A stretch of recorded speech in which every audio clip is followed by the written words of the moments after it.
this is it. The realm of the dead, in all its questionable glory.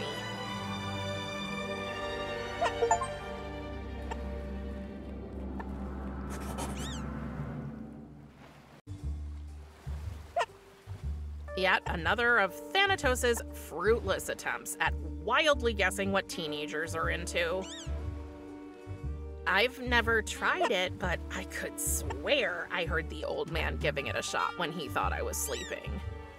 I still hear it rattling in my ears, like a bouncing bag of bones. Kiri's told me its name. I think it was Styx. It's where the souls that can't pay the ferryman end up. I should get closer to her first.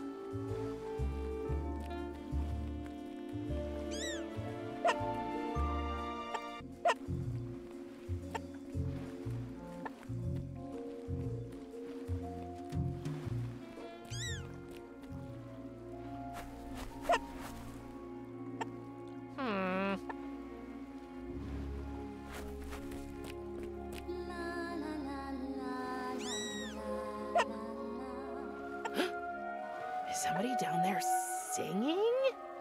Hello? Hello? That was strange. I sense an overwhelming loneliness in her black, expressionless eyes. Hey, you little vampires! I don't think there's anything special about it.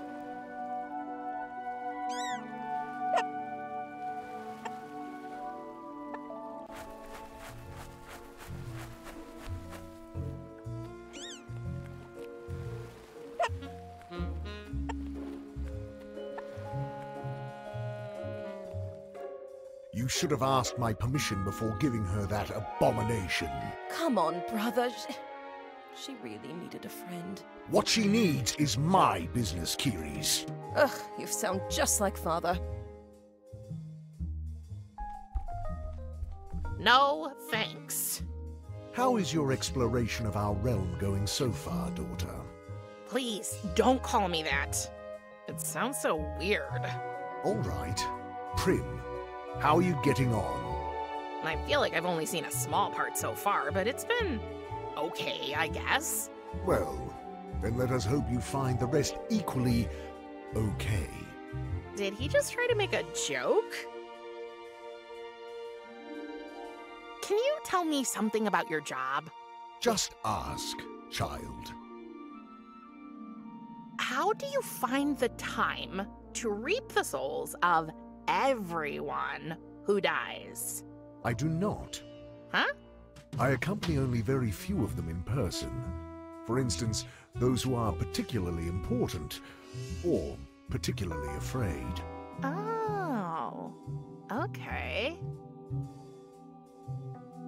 Does it hurt? Dying, I mean? Dying is just like living. Sometimes it hurts, sometimes it does not. Who decides which souls can go to Elysium? It comes down to whether they are buried with a coin under their tongue so they can pay the ferryman. Wait, a coin under their tongue? That sounds pretty gross. It is our custom. Your mother had such a coin when she arrived here. Did you know that? No, I didn't. And what if you can't pay the ferryman? Then you end up as a lost soul in the river. Like most people these days. Humans just do not think about us gods much anymore. Can we talk about something else? Of course. Can I have that basketball card over there? Can you have it what? Can I have it, please? You can, Great! if you win it. What? Defeat me in a game of basketball cards, and it shall be yours. Have you collected at least 8 cards? You need them for a competitive deck, you know. No, not yet. Do not fret. They can be found all across the realm. Come back when you have them. Can we talk about my mission, Curies? Okay, but make it quick. And keep your voice down. About Tristan's soul. I'm sure he couldn't pay the ferryman. That means his soul must still be floating in the river Styx somewhere. You should go to the harbor and try to convince Charon to take you on the river. About Tristan's life thread. The three fates are responsible for spinning, measuring, and cutting the threads. So I assume the thread is at their place. They own a tavern at the edge of the Forbidden Forest. About the phoenix feather? The phoenix lives somewhere in the Forbidden Forest. Plucking one of its feathers shouldn't be much of a problem.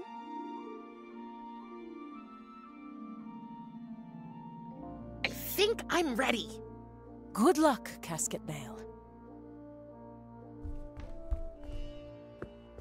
Oh, it feels strange being back in my room. The last time I was here, Tristan was still alive.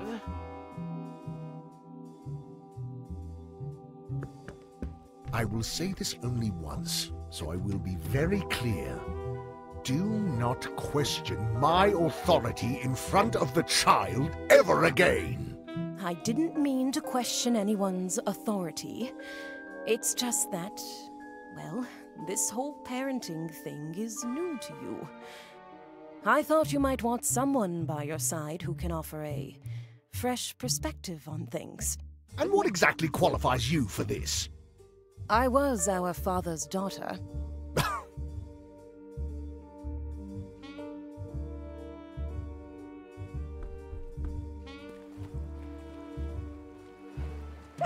I have to admit, even from afar, that boat is pretty impressive. But nobody seems to be on board.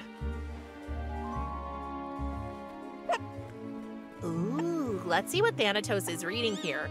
I'd bet on the Encyclopedia of Disastrous Parenting, Daughter Edition. Oh, it's the Book of the Dead. Very ominous. Featuring detailed descriptions of every known local species, this book will take you on a fascinating tour of the biodiversity of the underworld.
If I remember correctly from one of Thanatos' endless lectures, this is the home of the underworld's power couple, King Hades and Queen Persephone.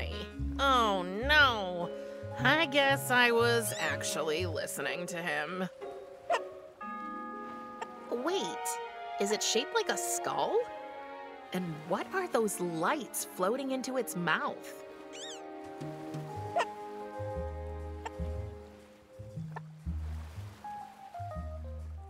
Thanatos made sure I couldn't escape through my window, which I might have tried once or twice, by literally putting a bottomless pit under it.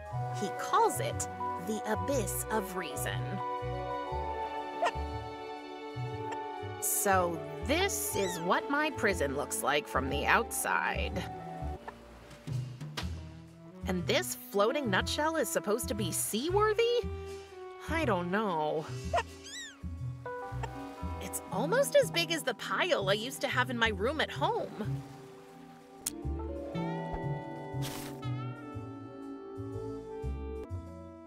Shoot, the forest is much too deep. I can't seem to find a way to the harbor. Maybe I can find somebody who can tell me the way.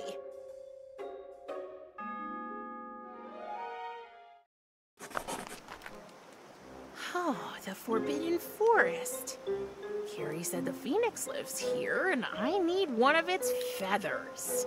I don't care if they call you a goddess, Persephone. I know what you truly are. You are nothing more than a second-class herb witch. Do you think that is the appropriate way to speak to your queen? You'll never be my queen. You're just some fancy foreign lady who thinks she can roam around these woods like they're her personal playground. People like you, Hank, are the reason the realm of the dead has such a bad reputation. It's no wonder you don't have any friends. Don't listen to her, Hank. I'm here for you. I know, Spruce, and you are the best friend anyone could ever wish for.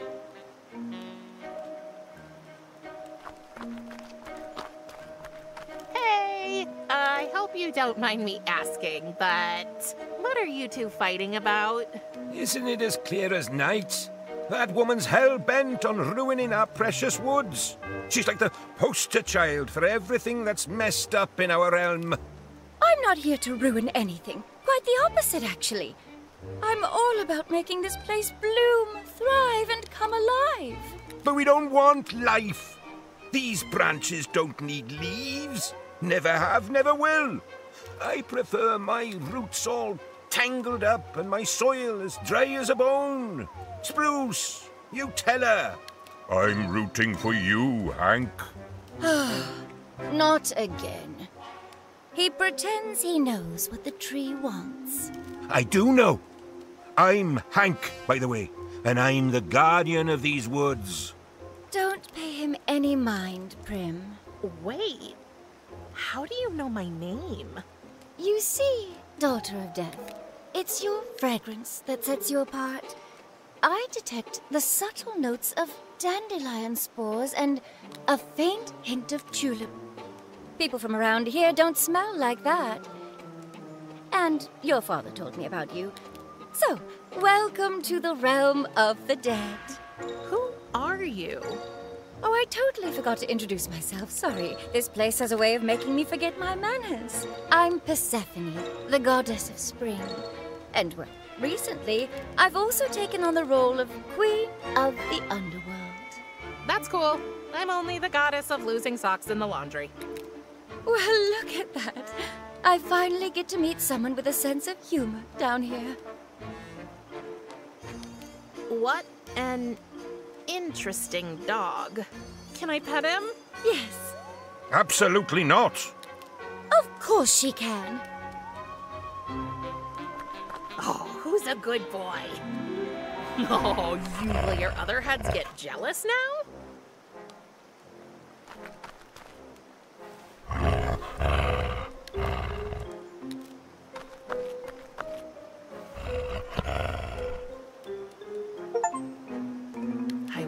what these guys are doing here. Except for, well, hanging around.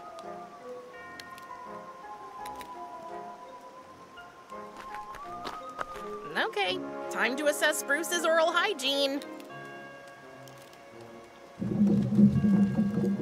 Whoa, and Mom always said my room was a disaster area. Whew, it wasn't easy considering the mess in there, but I found a book. Oh, you can take that old tome. I don't need it anymore. I've also spotted a rope in the tree's mouth. Can I take that too? Rope? Oh, that must be Spruce's dental floss. Is what? I know.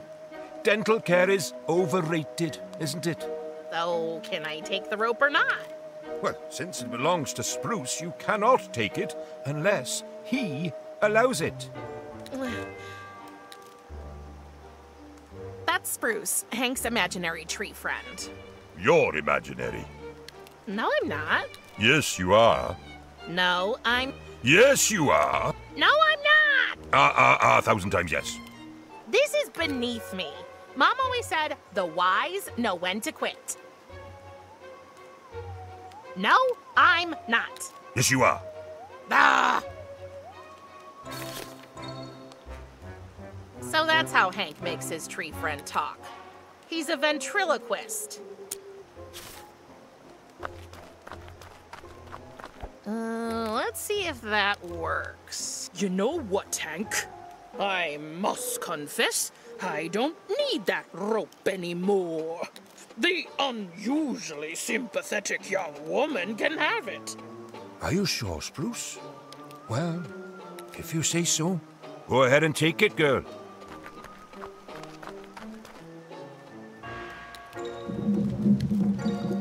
Got it.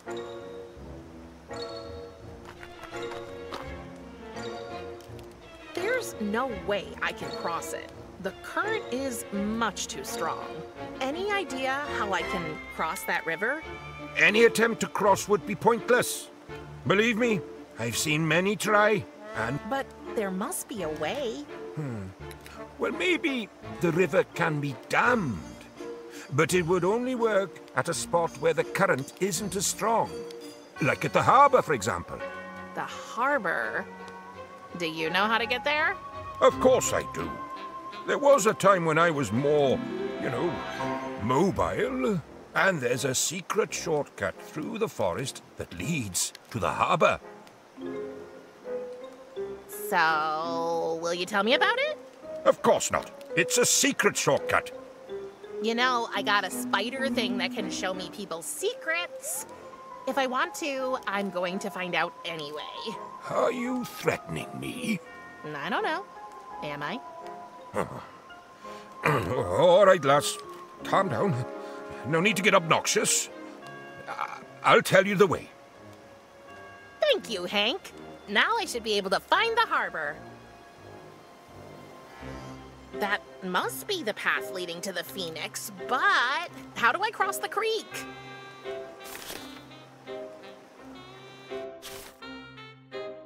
Thanks to Hank's directions, I know how to get to the harbor now.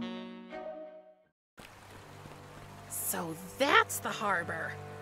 According to Curies, the ferryman can help me find Tristan's soul on the river. Okay, somebody's really trying to keep this window safe. I wonder why.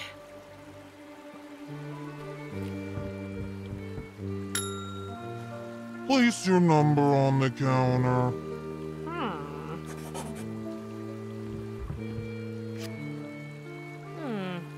I got number 59, but the display says 58?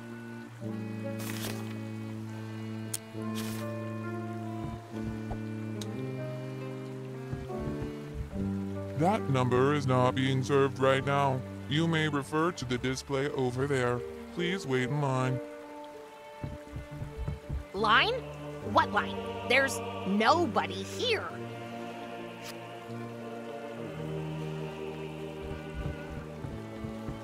Oh, that's just like those notice boards in supermarkets with offers, want ads, and the occasional lonely hearts column. But at second glance, the notices here read a little differently. The River Styx Ballet Ensemble is looking for new members. Ask for Bella. Visit the world-famous Phoenix, 5th tree on the left in the Forbidden Forest.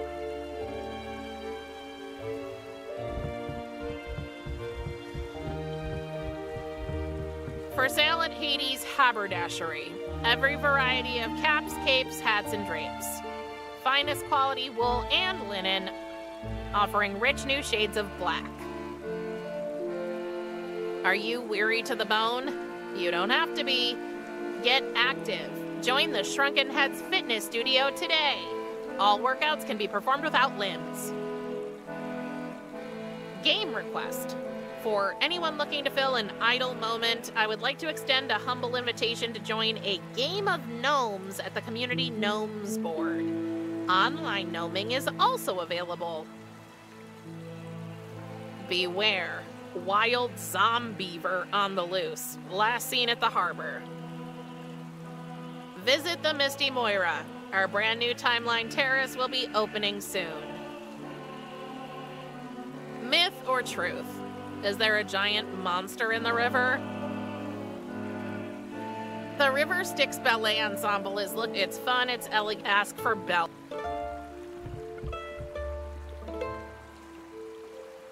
Oh, a key.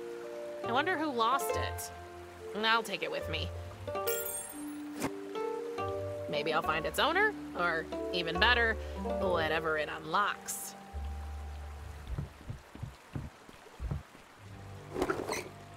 The numbers seem to be mirrored now.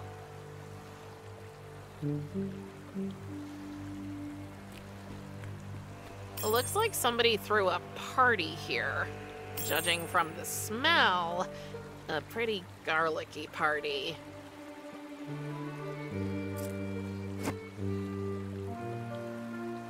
Another desperate attempt to keep the river from overflowing. The river broke through the barrier here and spilled over its banks. What is all this stuff? And why is it piled up here? Looks like it's been a long time since anybody used it. Now it's just a painful reminder of better days.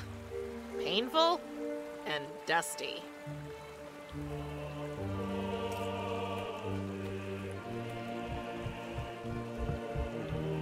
I can't navigate the river by myself. I need the ferryman.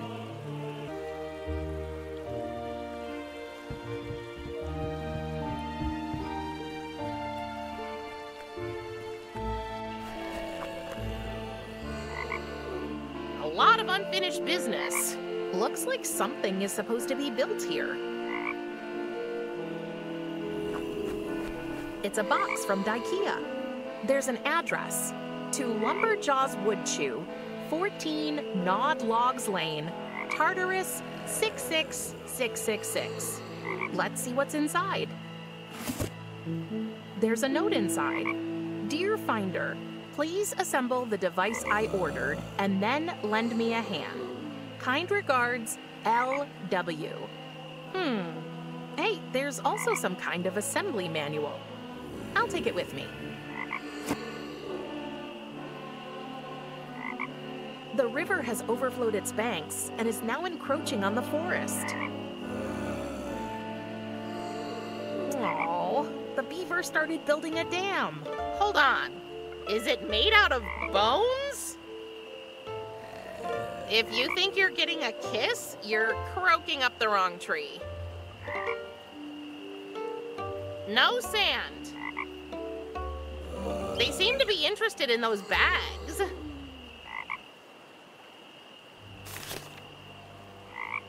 A IKEA construction manual for a dam. Wait, there's something printed on the back. It's a IKEA ad for,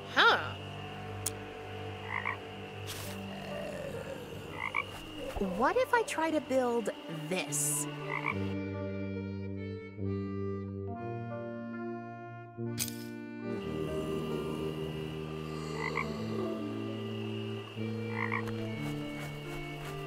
you know what? Severed limbs have served me well so far. I'll take them all.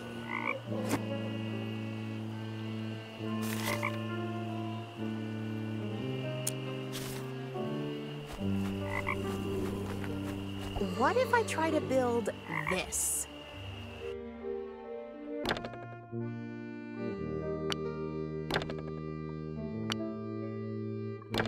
I knew it!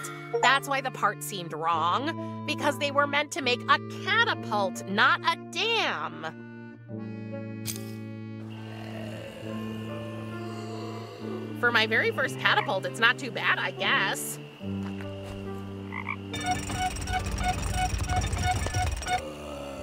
Fire! Wow! I wonder if I can load it with anything.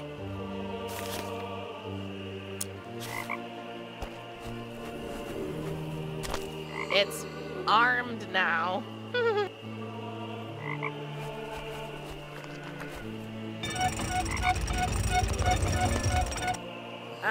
Fire!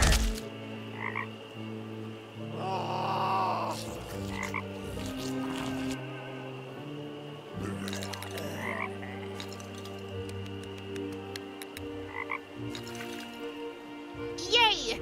The beaver finished the dam and the river isn't flowing into the forest anymore. That was more fun than I expected.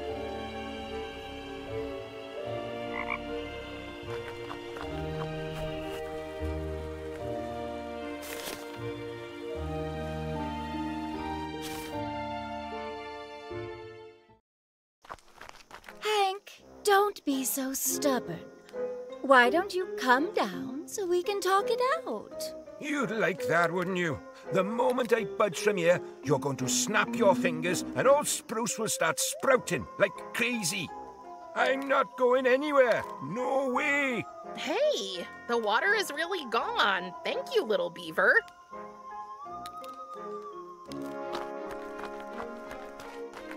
Hi, Hank. Hey there, kiddo. Where are your manners, eh? Don't you want to say a little hello to Spruce, too? Hank, Spruce is just a tree. And he can't talk. It's just you doing a weird thing with your mouth. Just a tree? Was John Lemon just a tree? What about Jennifer Lopez? R.L. Pine? Laurel and Hardy? Annie Oakley? Were they all just trees? Okay, fine. Hello, Spruce. So now he's not saying anything? Nope. He's still barking mad at you. Great. I've managed to anger a tree. I know adults do strange things sometimes, so I'm kind of afraid to ask. But why are you hanging from this tree with a noose around your neck? Well, me and my friends here, we're environmental activists. Oh, so you fight for the survival of the forest. Survival of the forest? What are you talking about? We don't want it alive.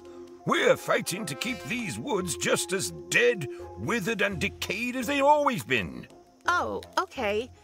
And you're hanging there because... Well, as long as I'm dangling here, Persephone can't get her hands on my trusty old tree buddy, Spruce, to work her black magic on him.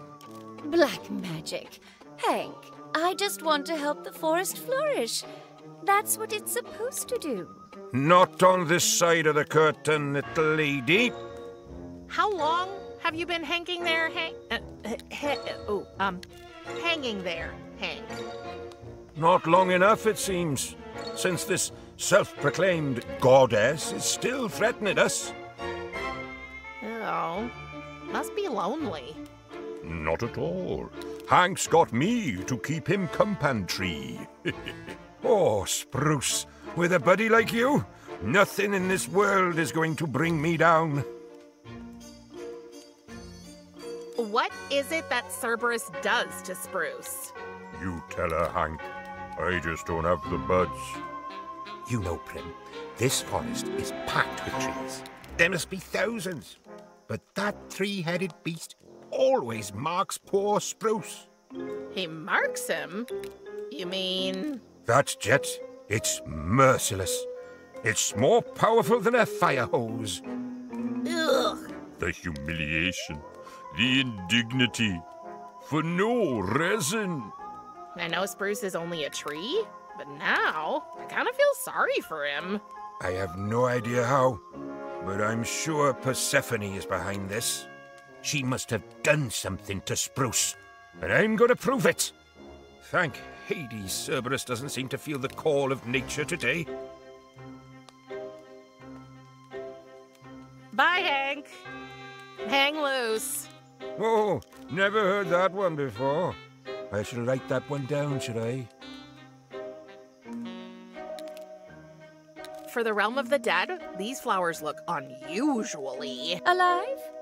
Yeah, that's it. That's because they are. It was pretty hard even for me, but I managed to make them grow. Hey, I'm back. I can see that, Prim. How can I help you? Wait, you're Hades' wife, right? Yes. So, you're not from here either? Zeus is my witness, no. And believe me, when my husband first brought me here, I was You mean after he kidnapped you? Call it what you want. It's been a massive culture shock. I totally know what you mean. But with time, it got better. And I started to feel more at home here. At home with my loving husband. Looks like a classic case of Stockholm Syndrome. Shush, you grumpy piñata. Okay, once more for dummies, please.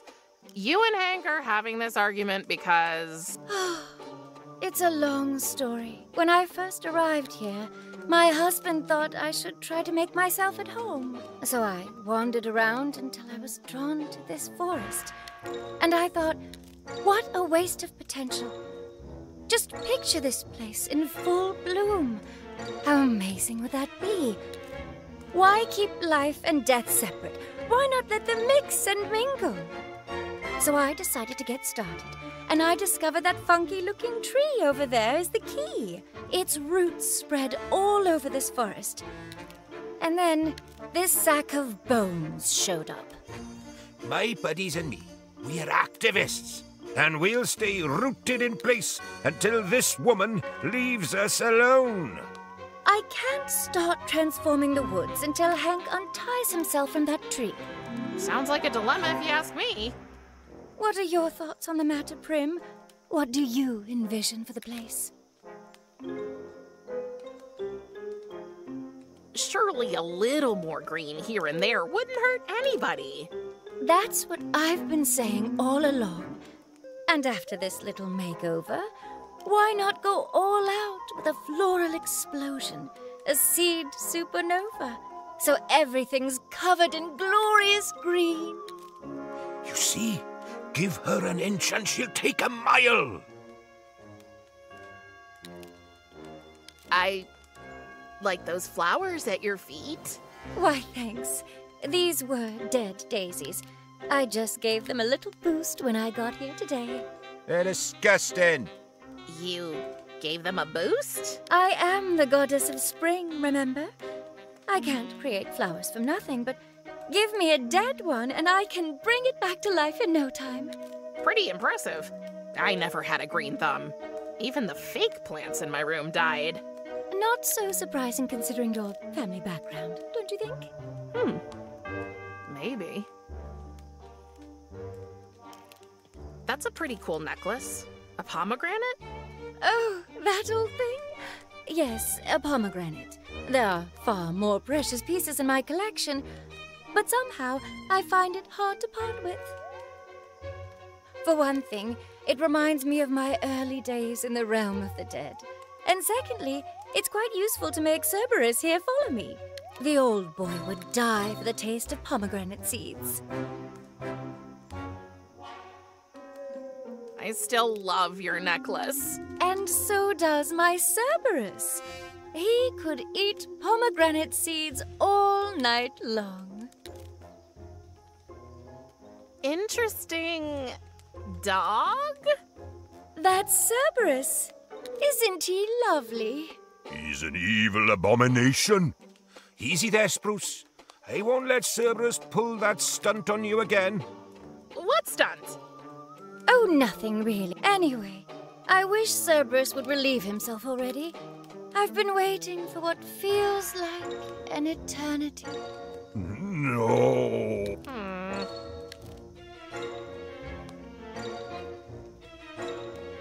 Is Hank talking to himself? Yes. After a few lonely years hanging from that tree, I think he kind of snapped. A few years? How long has this fight been going on?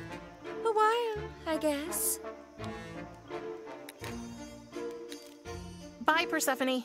Take care, Prim. Come back anytime. I'm glad to have another non-underworldling here. Maybe it will lighten your father's spirits a little. I have the feeling he's getting grumpier with every soul he reaps. Tell me something I don't already know. He's always been a grumpy old sourpuss. But for the last decade or so, it's been getting even worse. He's obsessed with maintaining the balance between life and death. The slightest disturbance sets him off. Oh, you mean like when a person's soul is returned to their body after they were killed by mistake? Just asking for a friend. That was oddly specific, but yes, that would do it. Hank's hanging allies in his fight against the forest screaming.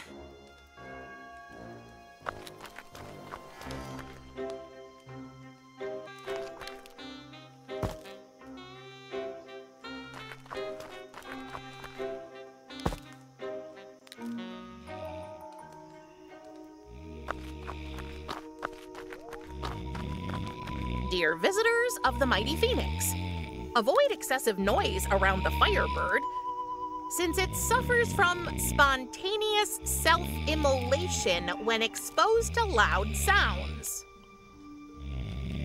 That's him, the legendary Phoenix. But why is he so old? And he doesn't have any feathers. Damn you, rapid bird aging process. What do I do now? I can't make him younger, can I?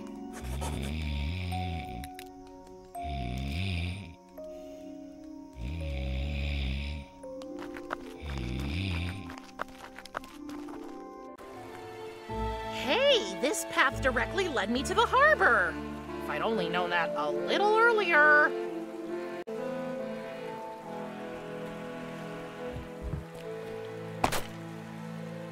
I think I broke it. Now I got number 60. 61. 62.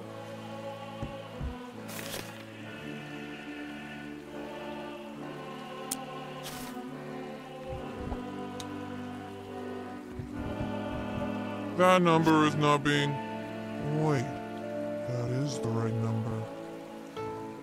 How did you... Never mind. I am Karin, the ferryman. What do you want? Gosh, finally. I'd like to book a river crossing. Then you've come to the right place. But as is our custom, it will cost you the gold coin you were buried with. The gold coin I was buried with. Yeah, sure. Just, wait a second, let me check. Oh, that's too bad. I think my bereaved put it in my other coffin. Can't I just... You don't have a gold coin, do you? No? Nope. Sorry. Don't worry. That's how it is with just about everybody these days. That's why we don't use our glorious Erebus anymore. And what does that mean? Oh, it just means you're doomed to drift underwater as a zombie-like ghost spirit for all eternity. I wish you a pleasant afterlife. Goodbye. Oh, he must be kidding me. I don't think I need the tickets anymore. I'll throw them away.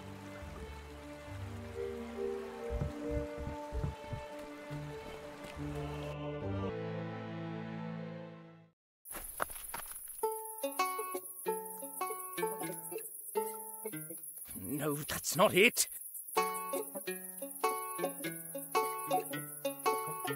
Maybe like this.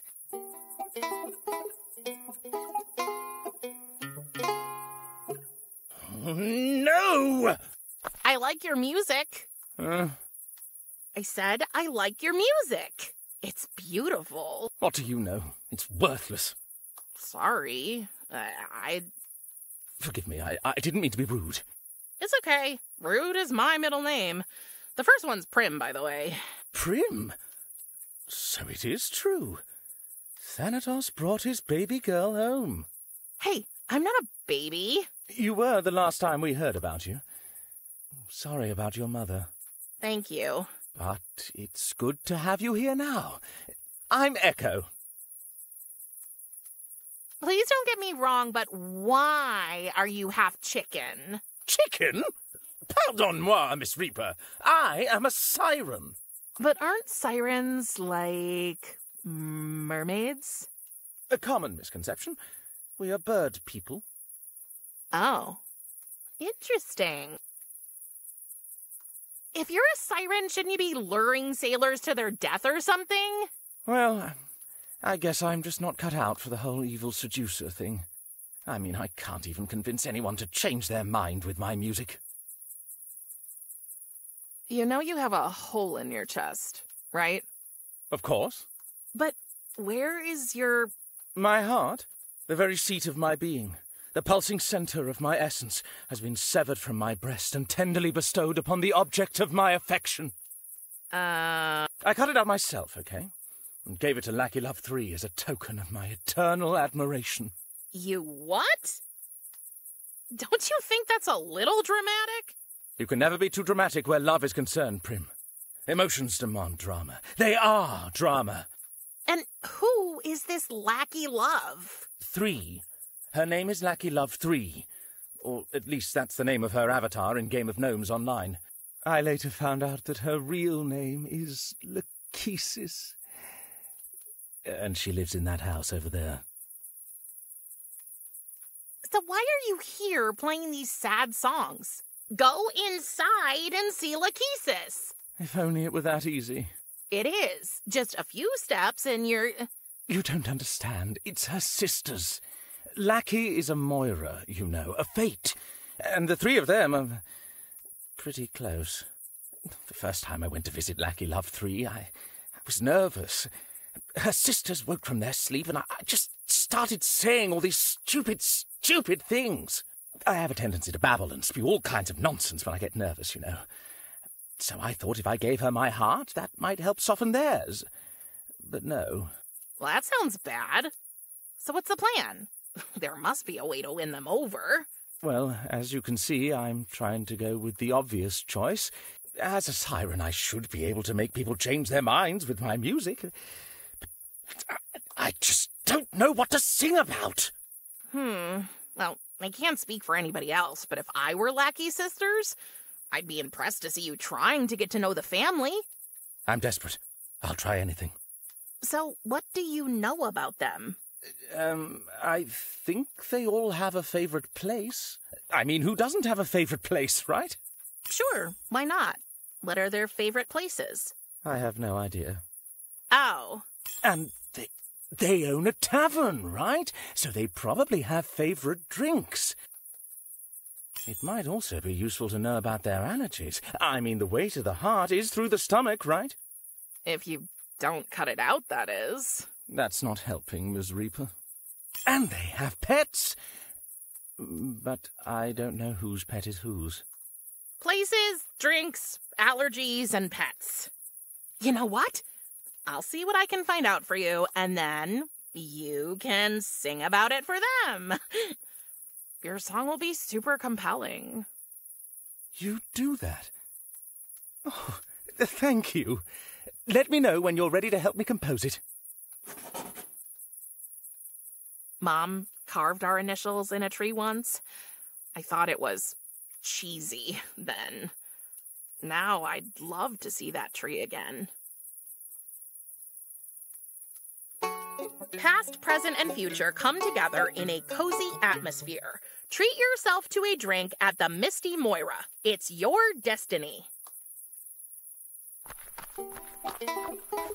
I never understood why people put these in their yards. I'm gonna rid the yard of the sight of this creature, just because I can.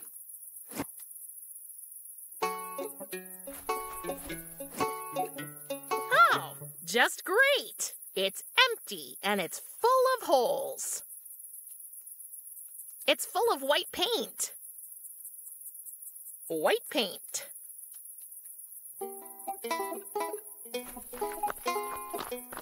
Oh, I didn't know they played chess in the realm of the dead. Finally, something I recognize. Chess? What an absurd game. No. This is the official 14 by 14-inch Game of Gnomes game board, 3rd edition. I'm still saving up for the special collector's version with the colours of the squares inverted. Uh-huh. What are all these chords for? Isn't it obvious? I play Game of Gnomes online. My game board is connected to the one in the Fates Garden, so if I place a gnome here, it appears over there as well, only much bigger. Parents are liable for their children. Thanatos would be really livid if I... No, I'm in enough trouble already. Looks like something's under construction. I wonder what it'll be when it's finished. The Misty Moira Tavern. No vacancy.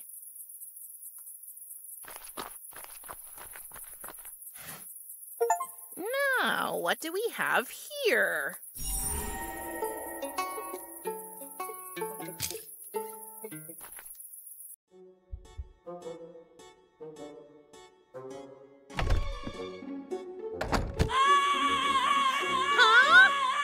The screaming!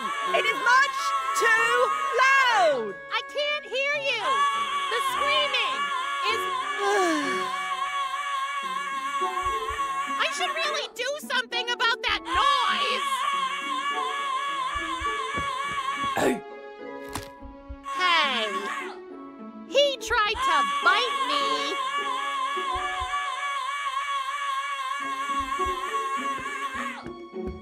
It's the drink menu. The heading says, your hostess's picks. These must be the Fates' favorite drinks. Each of them wrote something down here. But it doesn't say whose favorites they are. Let's see. The first drink on the menu is a Gartini, which seems to be short for garlic martini. Ugh. There are also instructions how to make that cocktail, but they're full of spelling mistakes and barely readable. The next one is Ivy Punch, and somebody wrote also for my fish Schrodinger under it. The menu's rounded off with root beer without exclamation point Ivy.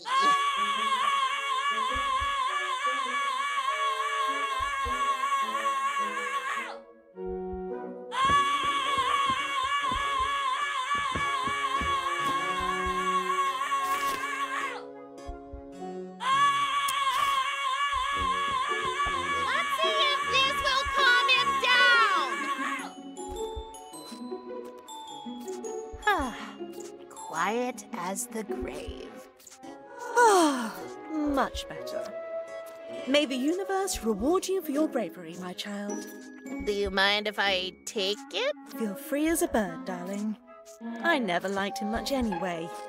I've heard that before he was turned into a shrunken head, he used to be a famous singer or something like that. But those days are long gone. Now he's only known for this constant, horrible screaming.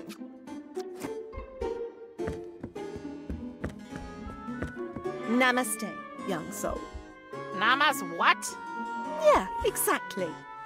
Challenge the norms and find your own truth.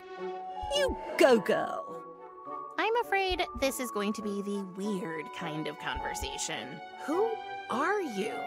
Oh, I have many names. I'm the allotter, the present, the here and now. I'm a Moira, a daughter, a lover, and, first and foremost, a sister. I'm Lachesis, but my friends call me Lackey. So, everybody calls you Lachesis? You're a bit of a firecracker. I like that. And the resemblance is undeniable. It's clear as night you're his daughter. A chip off the old block. What? I look exactly like my mother. If you say so, Princess of Death. I prefer Prim, if you don't mind. Prim it is, then. My sisters and I welcome you. Kiri sent me. She needs access to her lab. As much as I'd love to help you there, sweetie, I'm afraid this door will stay shut. Sorry. We gave your aunt plenty of reminders, but she still forgot the rent anyway. You don't happen to know where the cut life threads are stored, do you? Not a clue, little bird. You should ask Atropos, my older sister. She's the one who cuts them. So she must dispose of them afterward, I guess. Okay, where can I find her? Oh, she's asleep. Just like my other sister, Clotho. Upstairs? No. So, where are they? Right here. You just need to wake them up. That's an odd thing to say. What's a Moira? We're the goddesses of fate, Prim. All three of us. We spin, measure, and finally cut the human's life threads.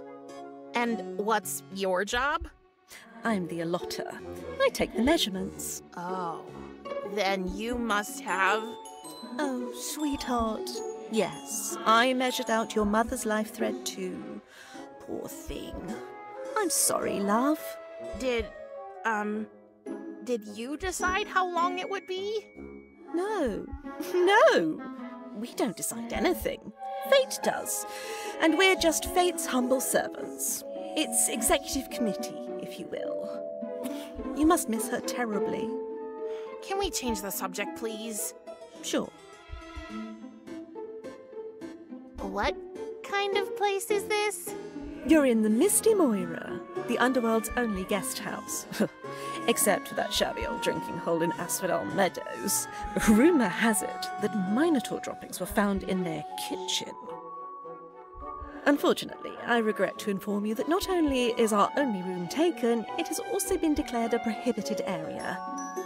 Anyway, we're currently preparing a major new attraction outside.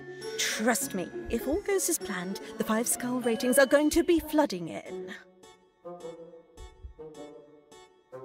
I think you have a not-so-secret admirer. Oh, you've met Echo?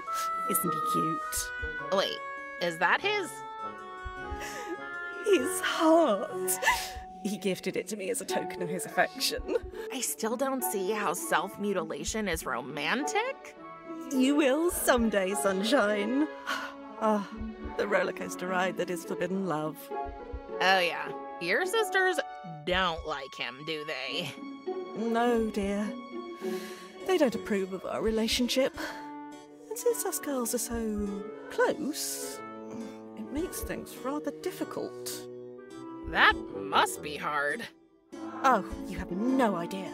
What if I helped Echo convince your sisters you two are made for each other? Would you give me the key to my aunt's lab then? Let me tell you, if you did that, love, I'd bend and break every rule in the world for you. Just don't tell your father, okay? It seems quite important to him that we teach your aunt a lesson about her constant forgetfulness. No problem. I'm an expert in not telling him things.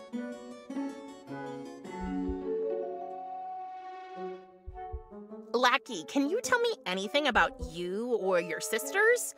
Like, what's your favorite... Sorry, darling. I'm trying to distance myself from all forms of self-presentation and instead fully embrace becoming one with the universe. Plus, I really don't want to talk badly about other people. So I prefer to say nothing about my sisters. Except for this. They are heartless monsters that want to destroy my life and ruin everything I've ever dreamed of. Also, they constantly make fun of my spelling. Okay. I think I'm needed elsewhere. See you later, lackey. May your journey be filled with love and light. This must be the door to Kiri's lab. Sorry, Sunshine. No admittance for anybody. Your aunt is so far behind on the rent, we decided to seal up the laboratory altogether.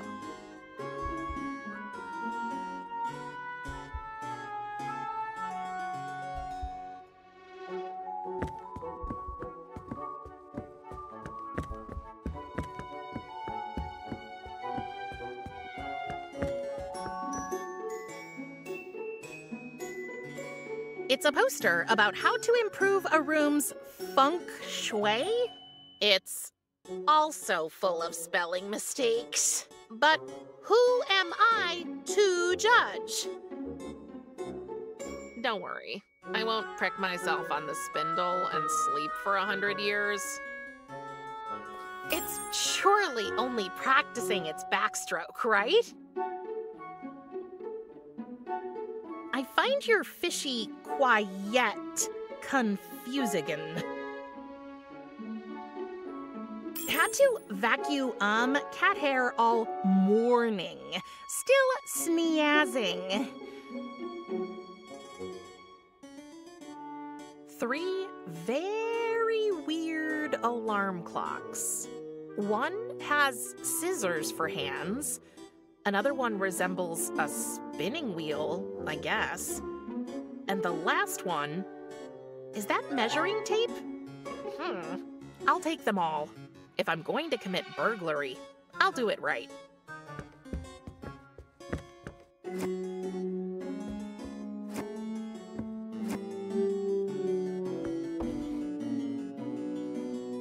Inside the drawer, there are anti-allergy sprays with garlic cloves printed on them.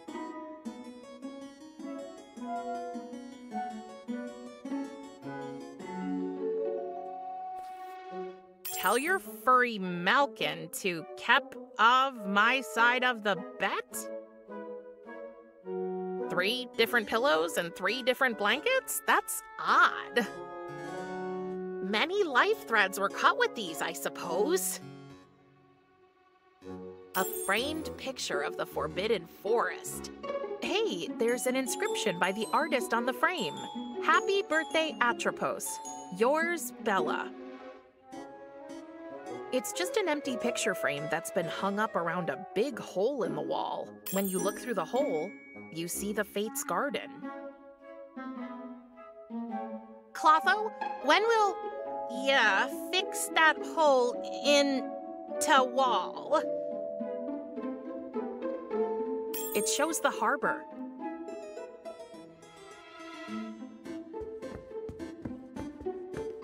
Let's see what's inside. It's locked.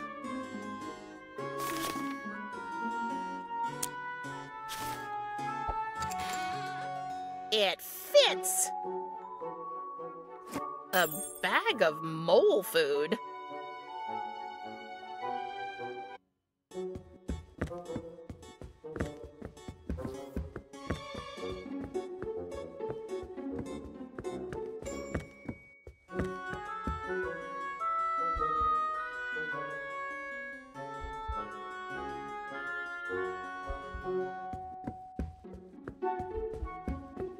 For us humans, these threads determine how long we get to be alive. And here, they just lie around on a makeshift bar. The afterlife is strange. None of them looks torn or broken. Tristan's must be somewhere else. People down here really have a strange taste in interior decoration.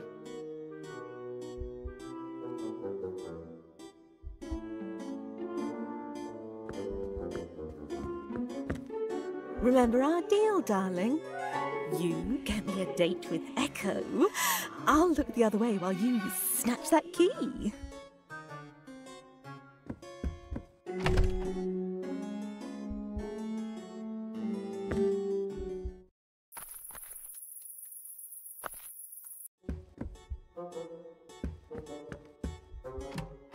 It's locked.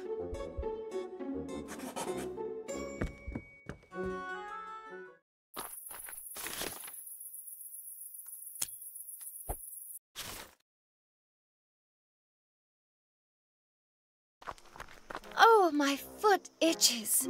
But hey, I'm just going to scratch it. Do you ever wish you could scratch your foot too, Hank? Isn't the itching driving you mad? You monster!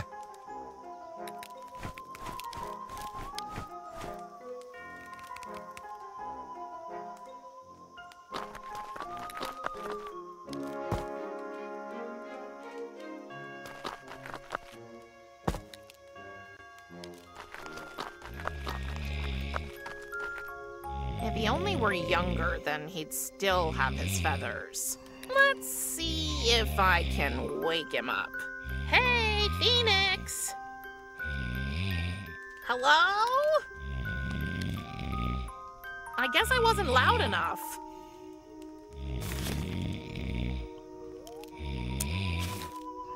Maybe the head will scream loud enough to wake up the Phoenix, but I can't pull the cork out.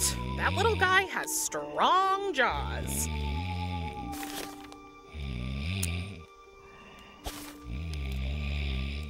Let's see if this will work. Come on, Grandpa Phoenix. Rise and shine.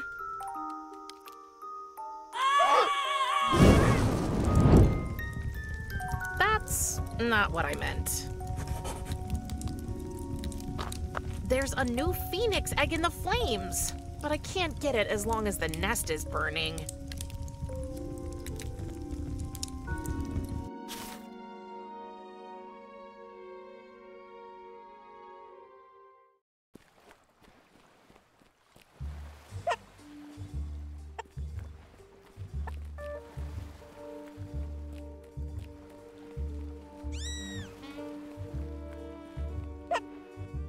It's the same thing every time I offer my help. The Grim Reaper must do everything alone and can't share an ounce of responsibility. Brother, you're overworked and stressed out, and your relationship with your daughter is suffering because of it.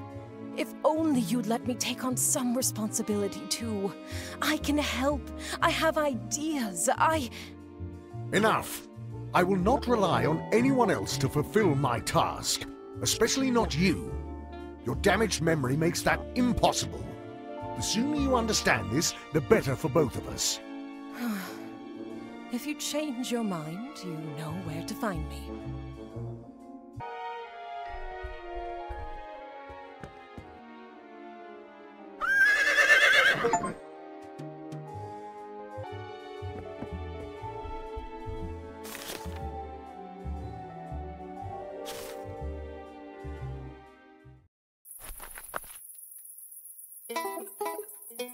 Another warning sign.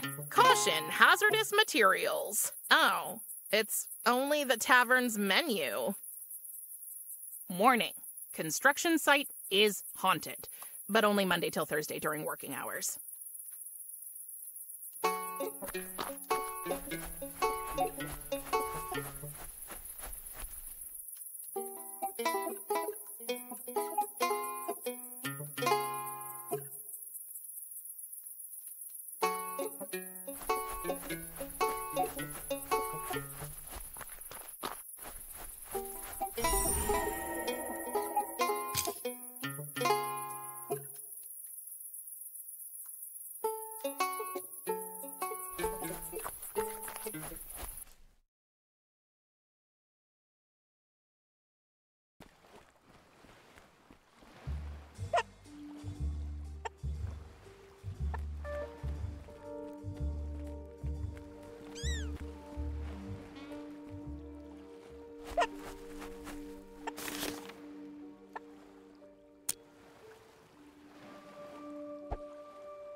Theoretically, I could descend into the well like this, but why should I?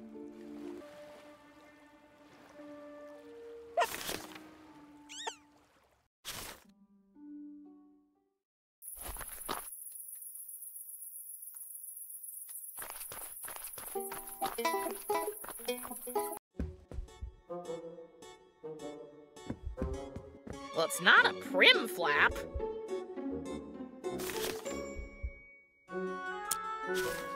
I could send my friend into the garden through the flap, but why should I?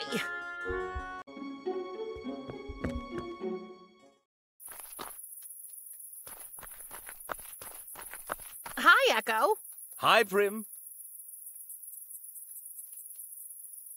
Who's your favorite singer?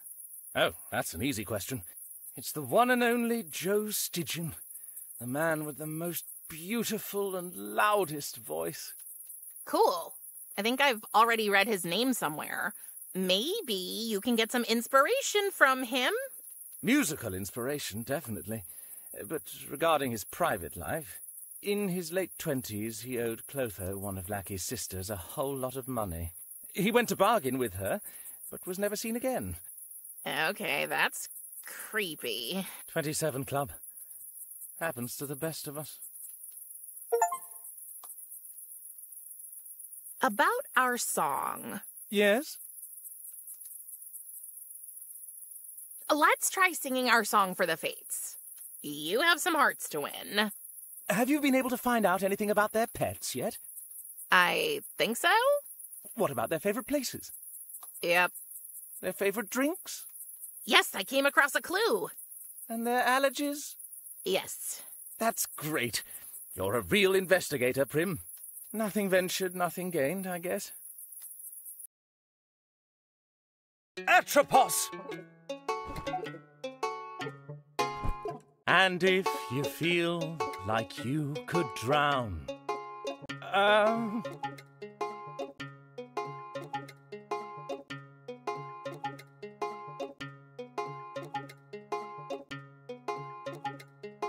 in Ivy Punch, just chug it down. Not wrong at all. Although you grumble grumpily,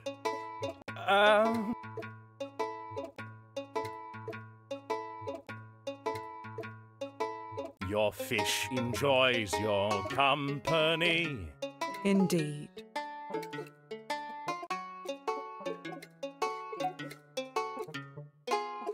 Clotho! You suffer from monotony.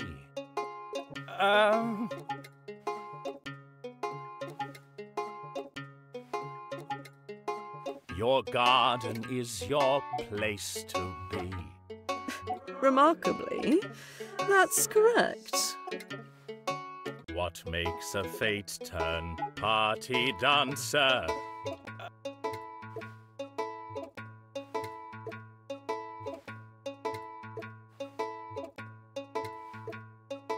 A glass of root beer is the answer. Oh, that's right, surprisingly. Do not forget to sing for Lachesis, Siren. An allergy, I wonder which.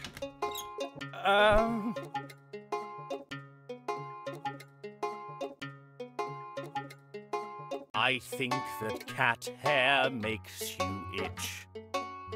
Actually, true. At times when you feel down and dismal.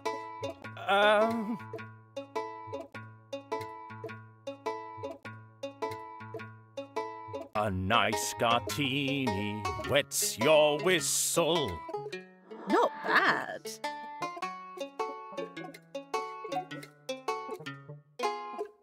Sunshine, you did it! Clotho and Atropos have agreed. We can go on a date soon. Really? That's amazing. I'll pick you up. And we can go to your favorite place, the forest. The harbor. I mean the harbor. I can't wait, my love.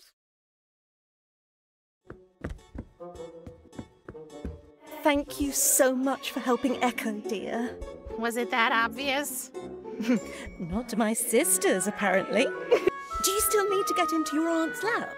Yes, then if you should try getting in again, I might just be a little distracted with my preparations for my date. Oh, thanks, lackey.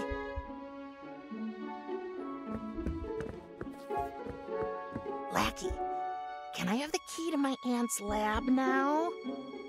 As I promised, darling, feel free as a bird.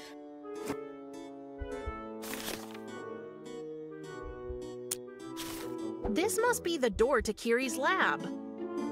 I could go into Kiri's lab now, but she told me to wait until I have all 3 ingredients for the Orpheus method.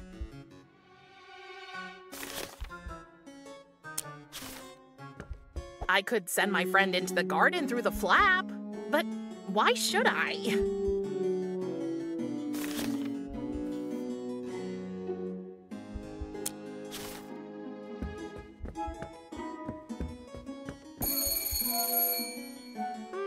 Nothing happened.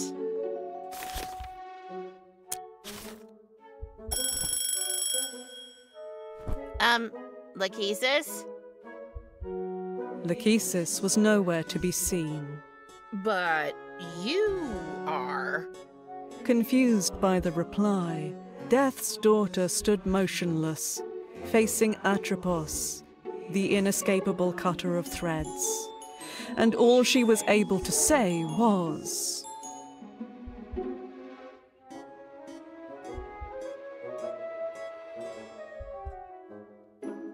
Pineapple syrup.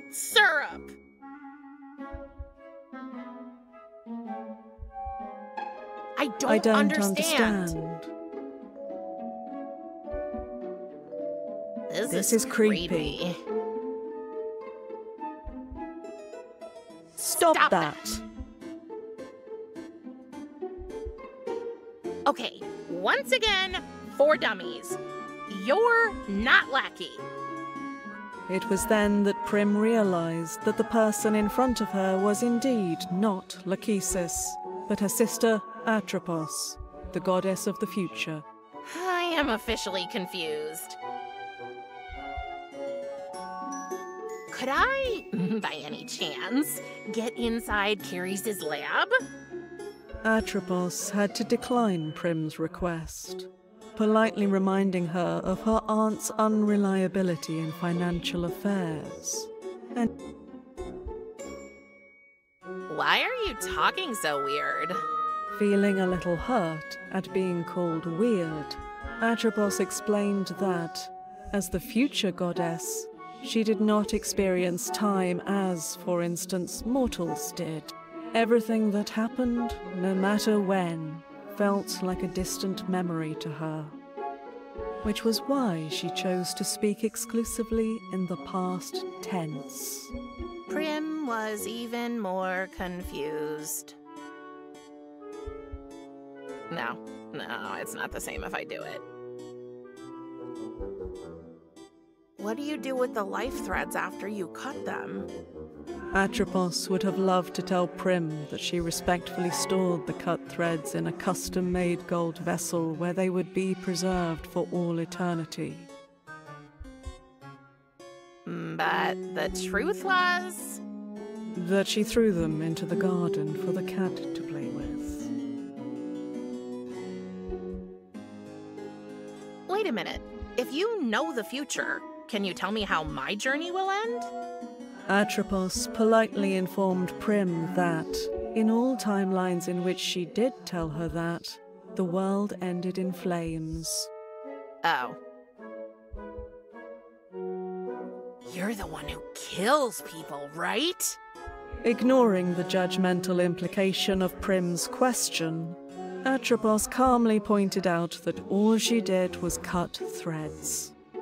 She had more in common with a tailor than with an axe-wielding psychopath. Well, if that's what lets you sleep at night. Does it even make sense to say goodbye when you already know I'll be leaving? Atropos had been successfully avoiding all questions about time paradoxes lately, and did not want to start dealing with them now. Oh, I see.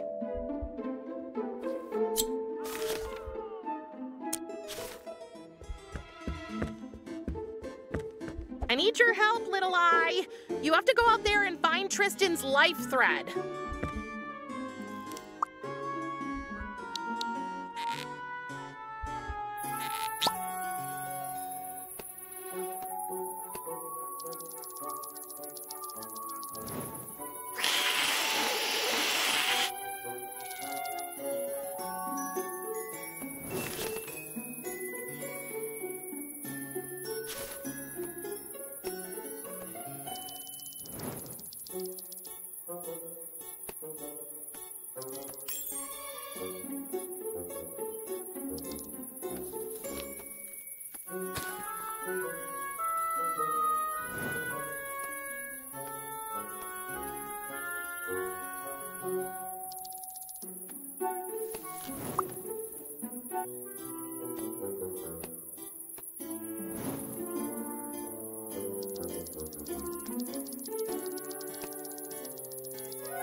What have you got there? A potato? Thank you. And a dead flower. Charming.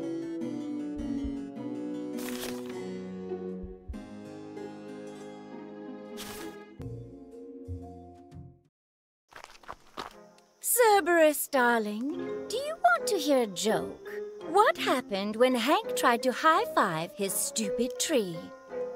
It left him hanging.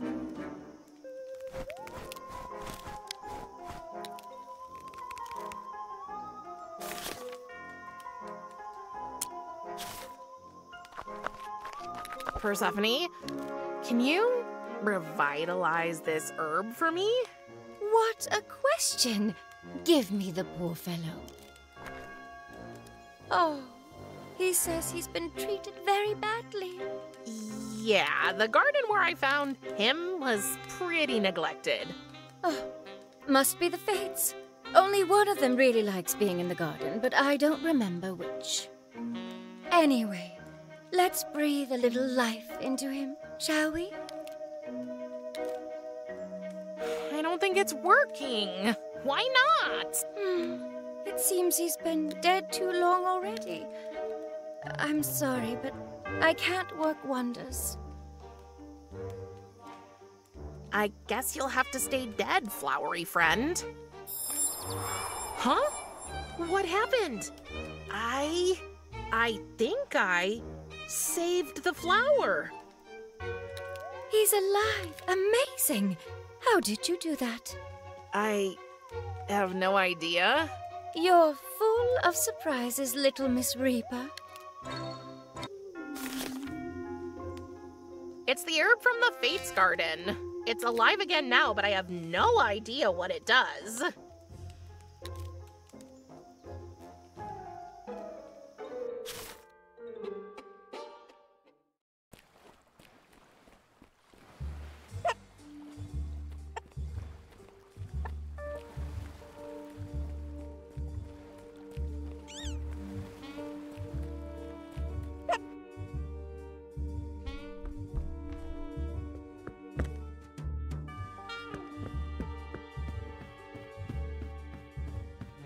I wonder if this brick of a book can help me again.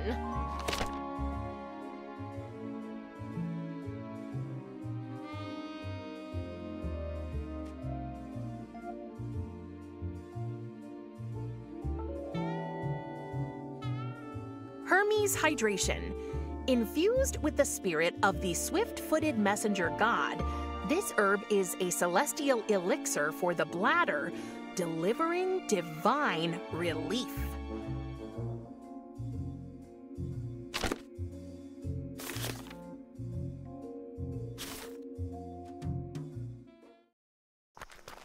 I have a joke you might be able to appreciate, Persephone. What do you call a wolf with Stockholm Syndrome? A dog.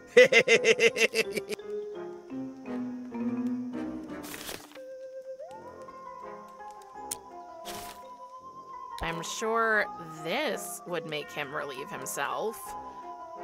But he doesn't want to eat it.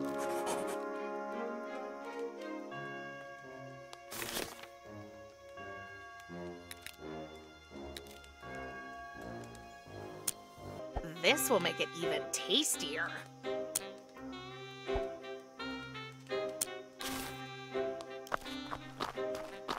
When is that dog finally going to do his business?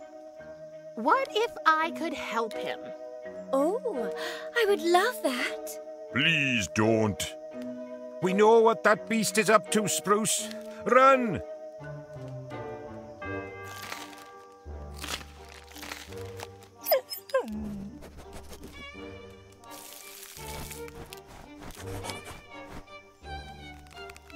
No! Oh, right, I gotta... Oh, no, no! Oh, that was very unpleasant. Don't you fret, Spruce. It'll be over soon. Take a note for my therapist, Hank. This will be the root of all my future traumas. Quite an impressive spray.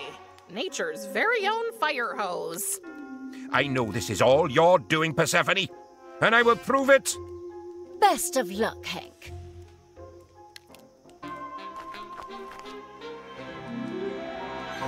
Tell me again about Cerberus and Spruce. Do you ever listen when I talk, girl? Cerberus always sprinkles poor Spruce with a jet any firefighter would envy. And even though I can't prove it, I have a gut feeling Persephone has a hand in this mess.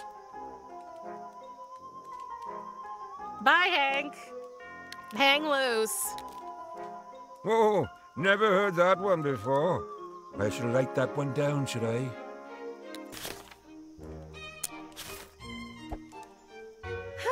Not the slightest trace of an interesting secret here.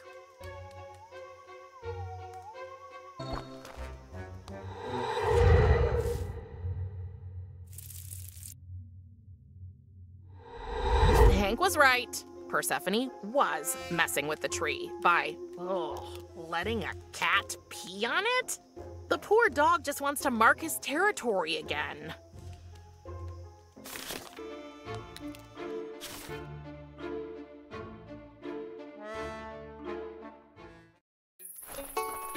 Well, if it isn't my favorite evil seducer.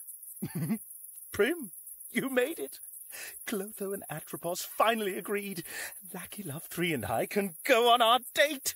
It's all thanks to your magical music, Echo. I only did the research. Thank you anyway, Prim.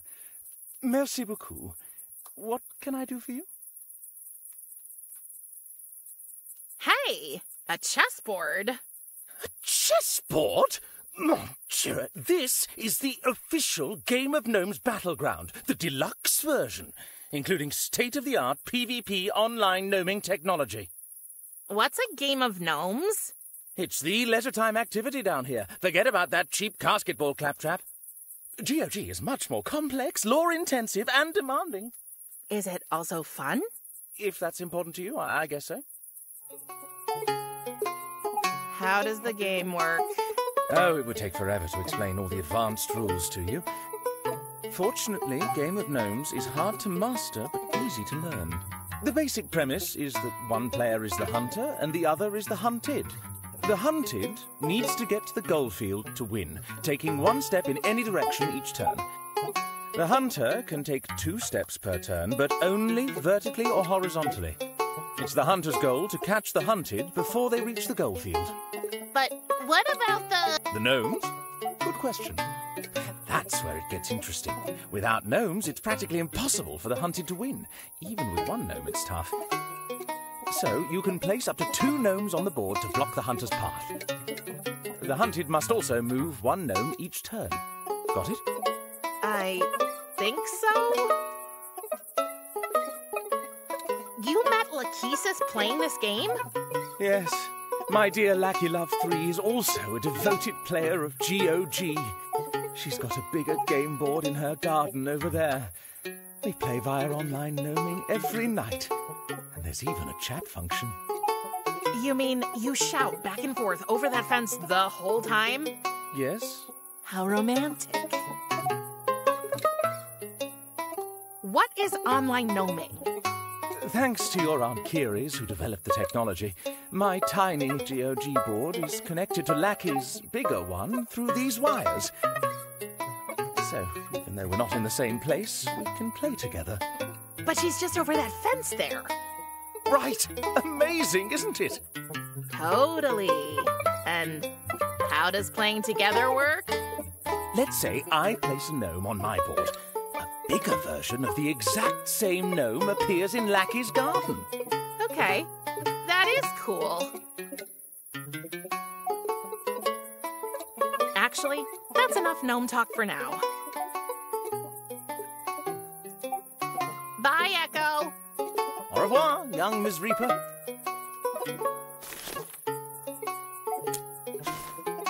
Can you put this gnome on the board? I'm afraid I can't. The rules are very explicit here. All Game of Gnomes gnomes must have a bulbous nose and a white hat.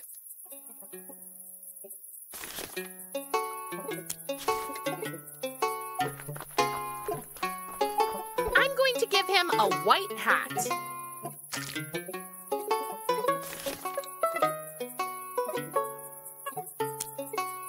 It suits him, if you ask me.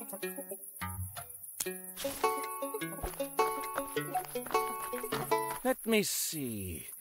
Yes, this looks just right. Give it to me. I'll place it on my board. It'll also appear in Lackey Love 3's garden now, only bigger. At first there was no gnome, and now there's a new gnome, a well-known gnome. There's no gnome like my gnome. Now say that fast 3 times in a row.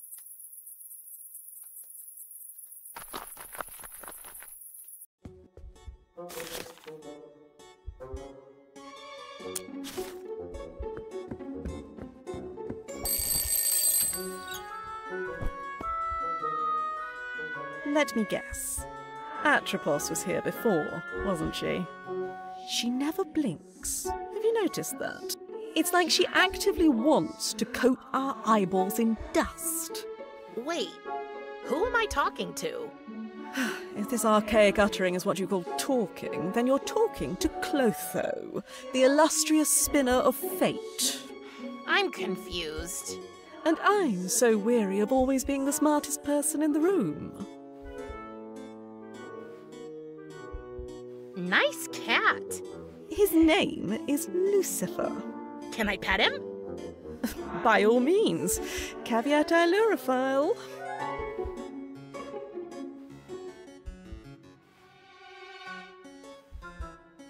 You wouldn't happen to be willing to let Kiri's and me into her lab? I'm sure you know the answer. Is it yes? Okay, I got it. Unfortunately, I must leave. Thank Hades.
You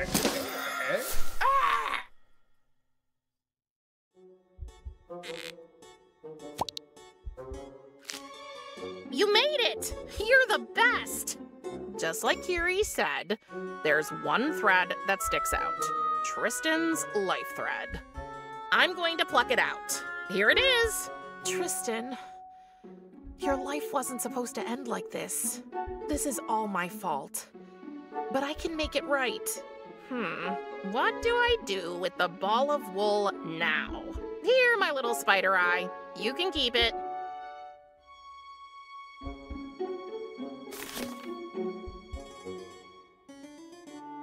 This is Tristan's life thread.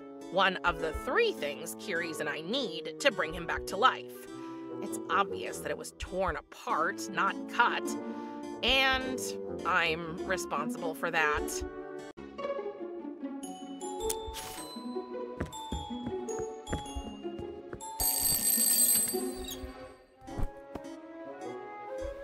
Oh, it's you again. What shenanigans are you up to this time? Here, kitty, kitty, kitty, kitty, kitty. Ugh.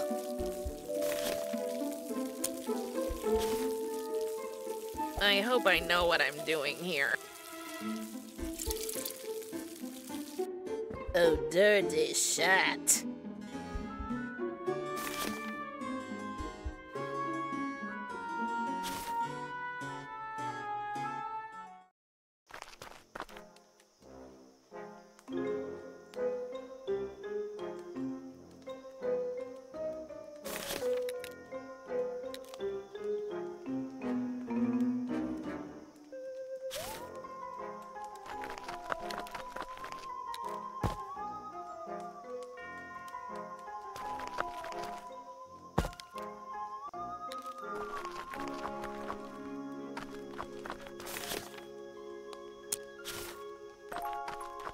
Cat pee won't help to put out the fire, but I'm gonna spray it anyway. It might seem like a rather random thing to do, but trust me, there is a big plan behind it all. At least I hope so.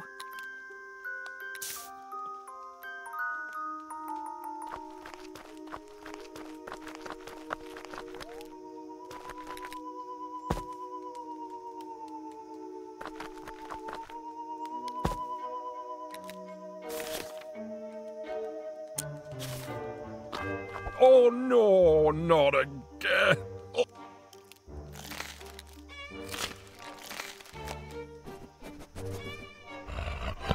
Oh.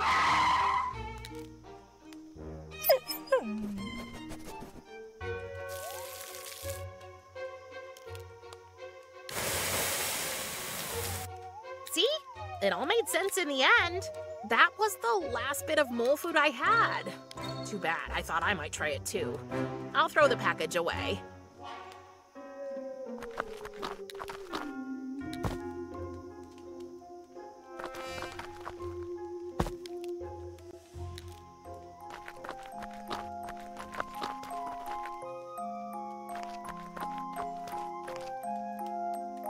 Finally, I got the phoenix egg. But I need phoenix feathers. What do I do now?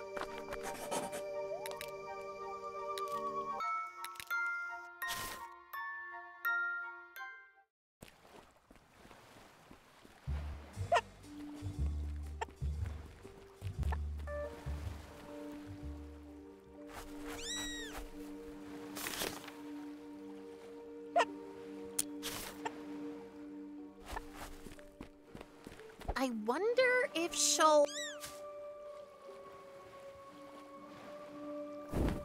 Yes! It's good to have a mom, isn't it? But how long does it take for a phoenix chick to hatch? Oh, that was quick. I hate to do this, but I have to. Hello, Mother Hen. I hope you don't mind if I just... Okay, you do mind, obviously. What now?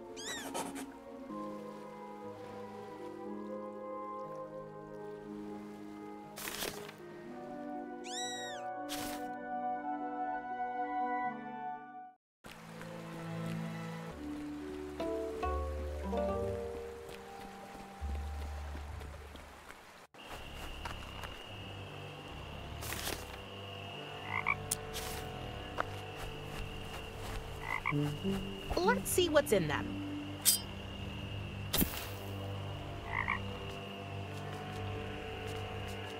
I might need no sand at some point. Definitely no sand.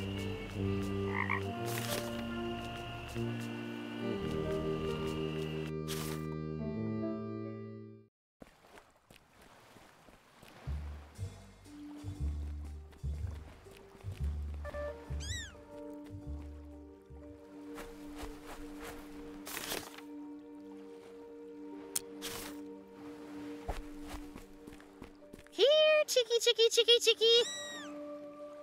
Let's pretend I never said that. Hey, it worked! Wait, what?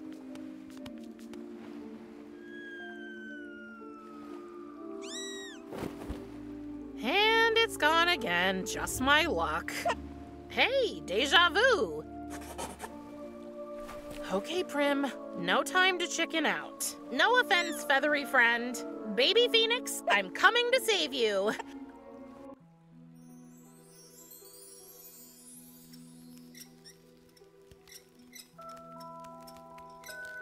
La la la la. What a nice voice.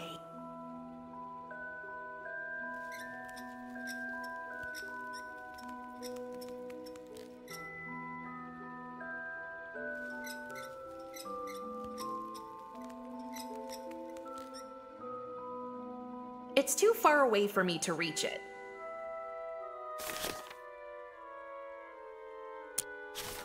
Let's see what you can find over there.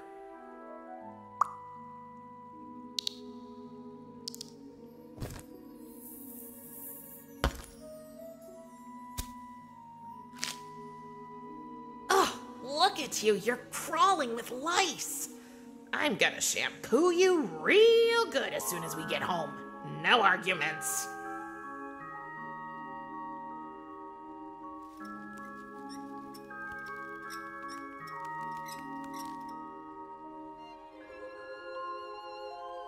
Such an interesting day.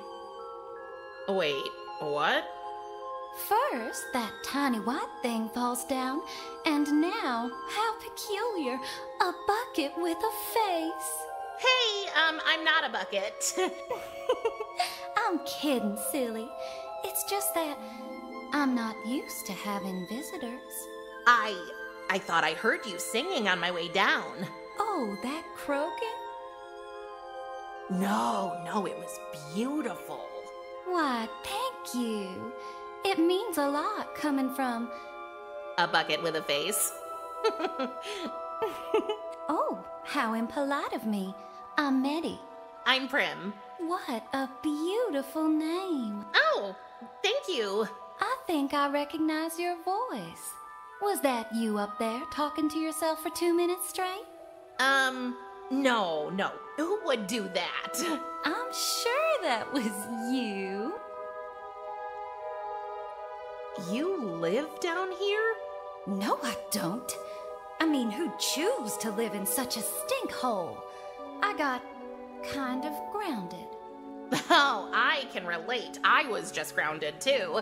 My Thanatos locked me up for a whole night.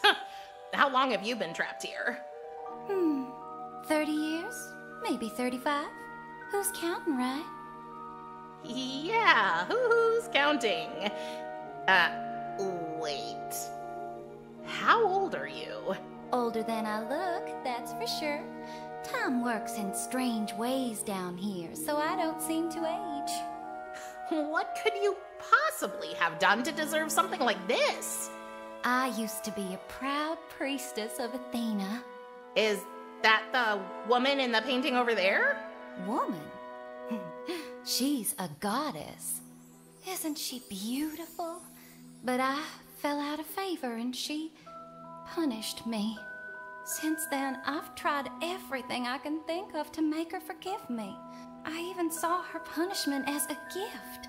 I embraced it, but it only brought me here. Oh, that sounds pretty sad. I was brought here against my will, too. Seems like we're both misunderstood, Prim. Girls like us have to stick together. That white thing must have been my phoenix egg. Do you know where it is? I think it hatched and then hid somewhere around here. It hatched? That's so cool. But how do I find it now? Well, I could help. Nobody knows this place better than I do. You do that? Great. But I simply can't. Just look at me. Ugh, I have to finish my morning routine first. Your what? My morning routine. Every girl should have one. Oh, yeah. Sure. Nothing too fancy. Brush your hair with 5 strokes, then shampoo, conditioner, towel dry, brush another 5 strokes, a little spray here, and a drop of tincture there. Repeat it all 3 more times, and before you know it, you're all set for the day. Simple as that. Simple as that.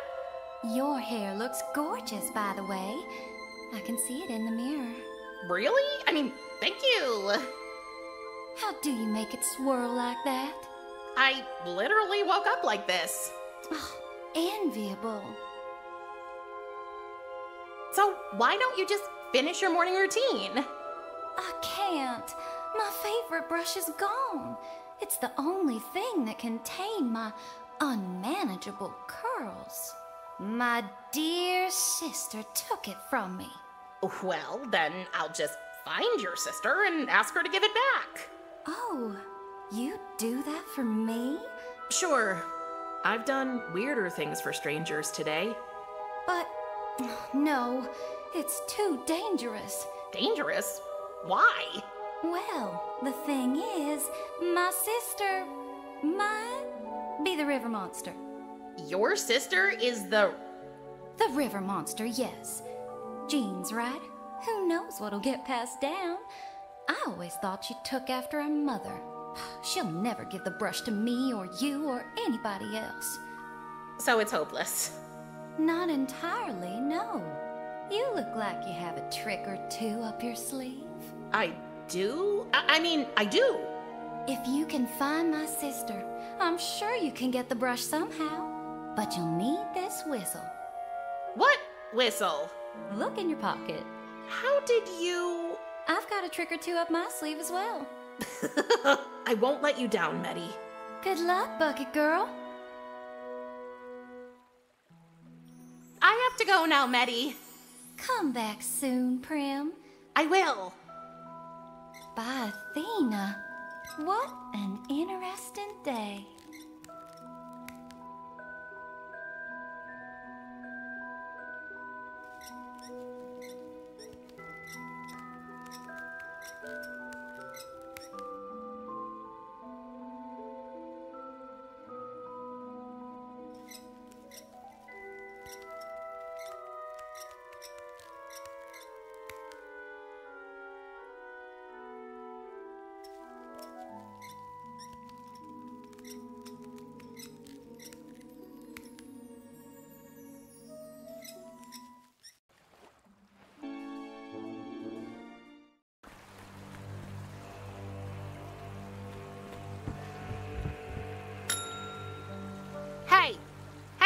You?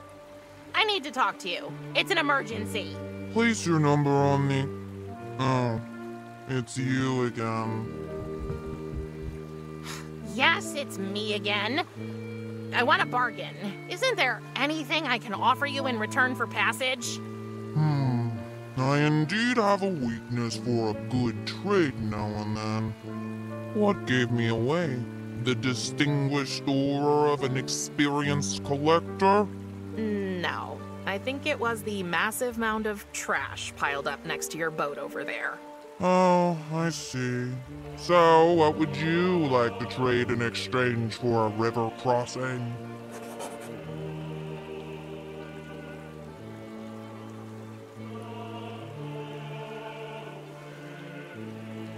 An unusual alarm clock? I don't want that. What do you think of this fine Swiss pocket scythe? No. This more or less functioning corkscrew is to die for. That's not the least bit interesting to me.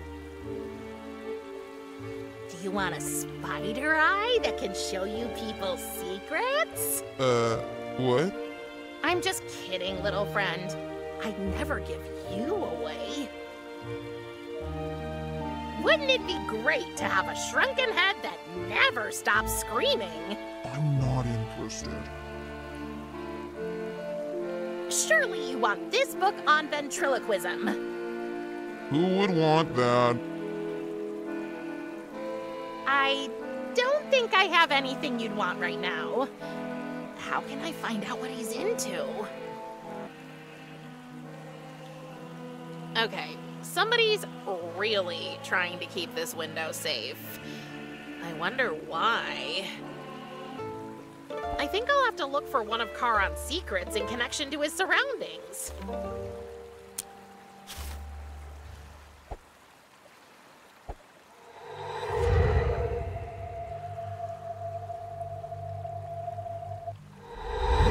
Wait, is that a collection of basketball trading cards?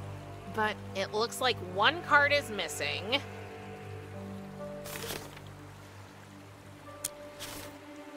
How about a round of basketball cards? No, thank you. The Dark Ferryman does not play.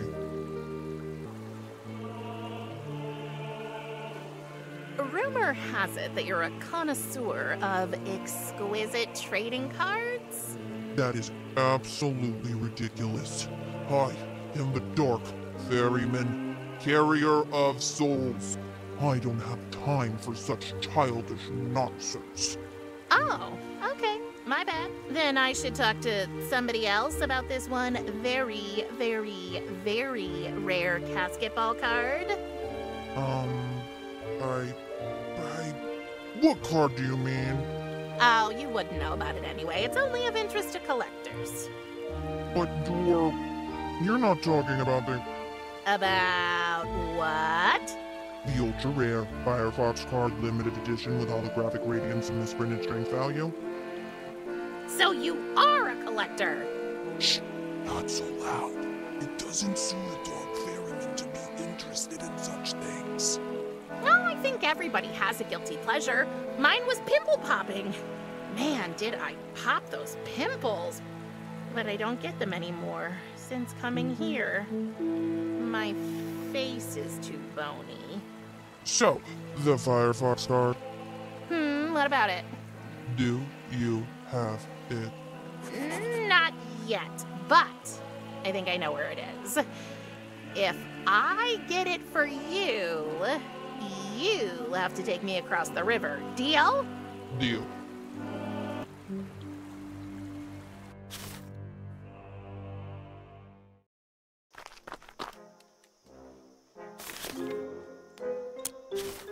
What did that old carcass of a father of mine say again? I need 8 cards before I can challenge anyone? Well, guess I don't have enough cards right now.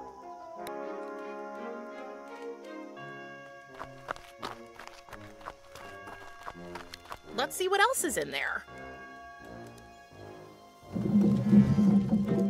A basketball card.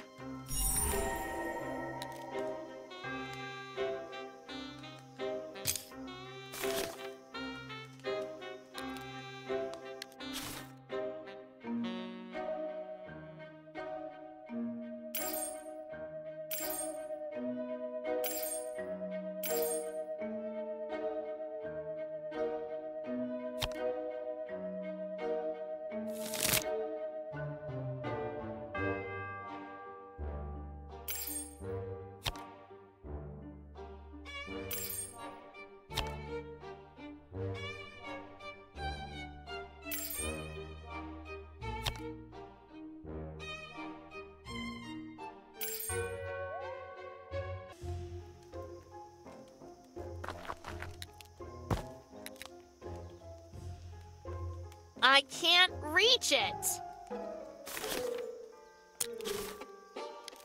Can you climb the tree and fetch the card for me, little friend?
A basketball card.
How about a round of basketball cards?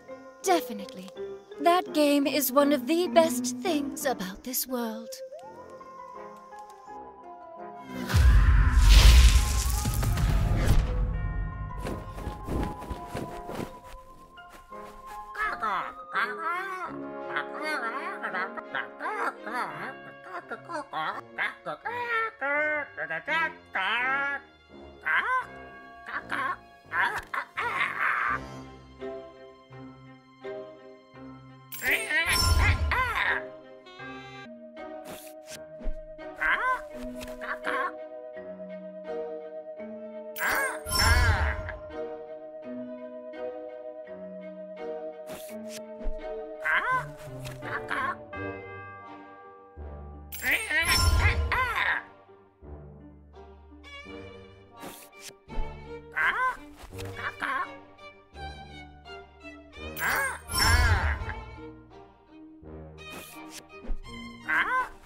Well done, little princess. Here, you deserve this.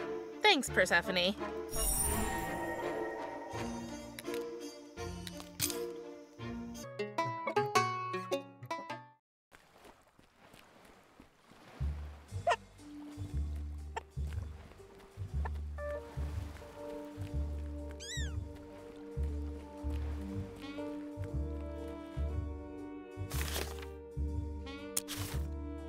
How about a round of basketball cards? I think one round couldn't hurt, right?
Wow, not bad, Prim. Here, take this. Cool. Thank you, Carries.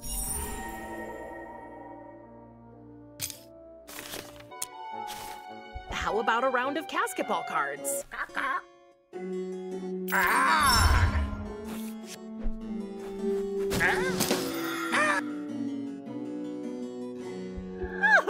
That was cosmic, Prim. I'd like to give you this. Thank you, Lackey.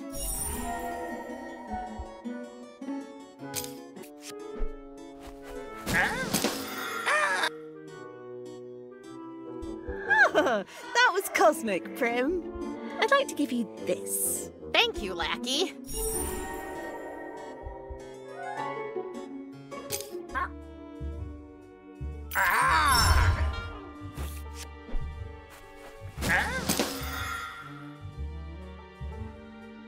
Wow, not bad. I think you should try to beat your father now, Casket Nail. But don't forget to include new cards in your deck first. Here, take this. Cool. Thank you, Carries.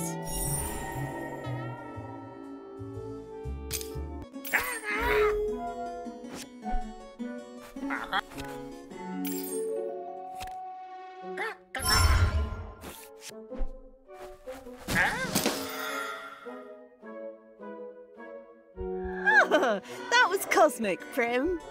I'd like to give you this. Thank you, Lackey.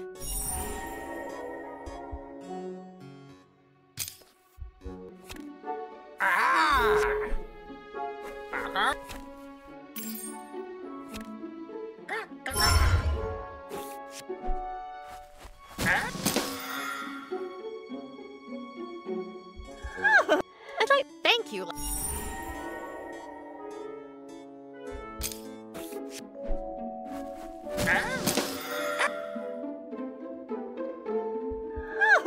That was cosmic, Prim. I'd like to give you this. Thank you, Lackey.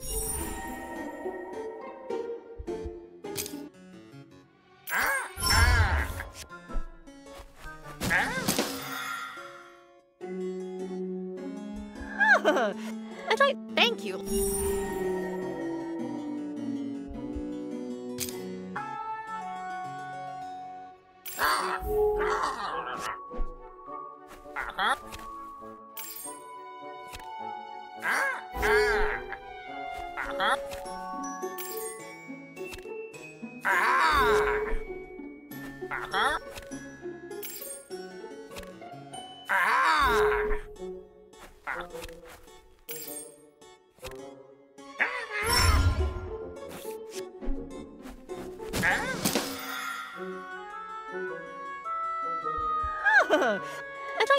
you.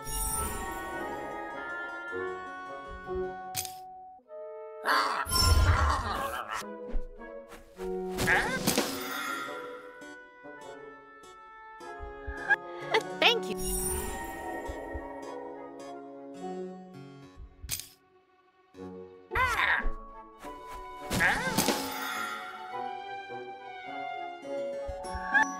Thank you.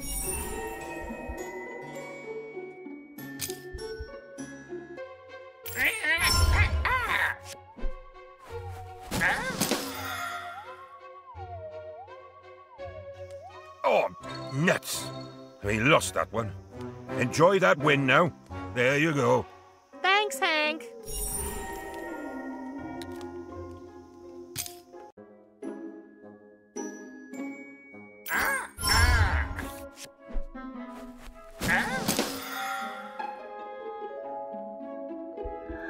I'd like to... Thank you, Len.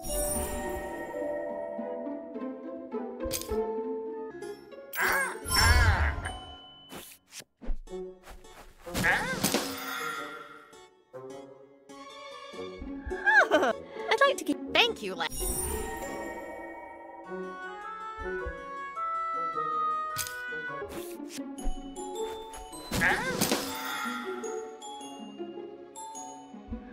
I'd like... Thank you.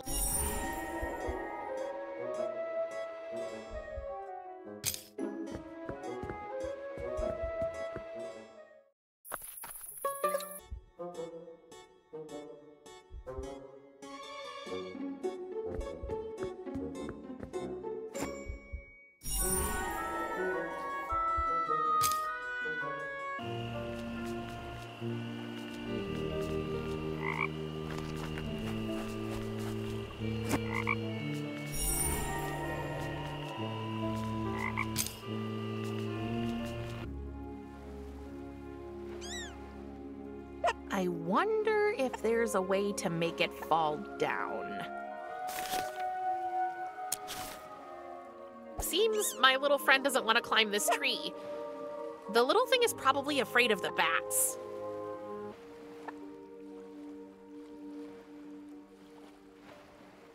Hey, Batsy, can you flap your wings? Thank you!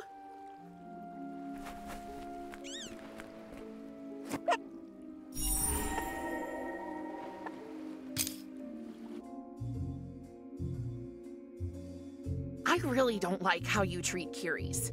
She's always offering to help, and all you do is push her away again and again. Are you our family therapist now? Don't change the subject. You know I'm right. Though I know that she means well, dealing with my sister is... difficult. Are you aware that she has a condition?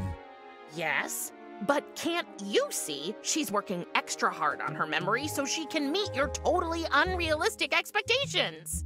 In my profession, expectations cannot be too high. Any small mistake might have catastrophic consequences. It's like talking to a wall. It's out of my reach, I'm afraid. What if I... Well, how about that?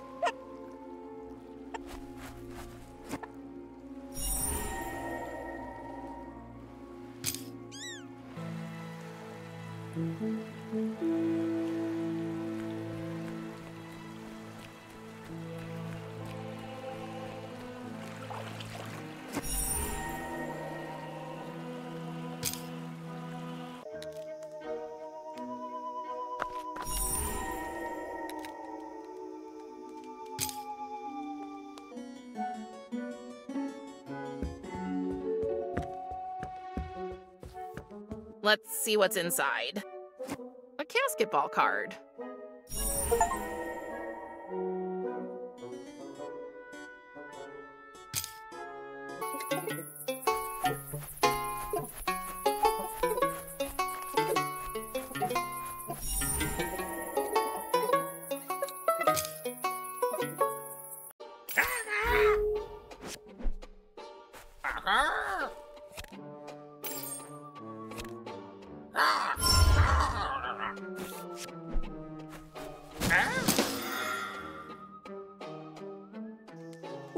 done, little princess.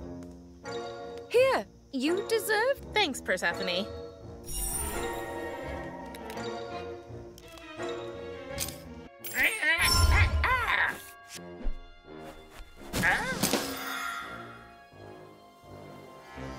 Oh, nuts! I lost. There you go. Thanks, Hank.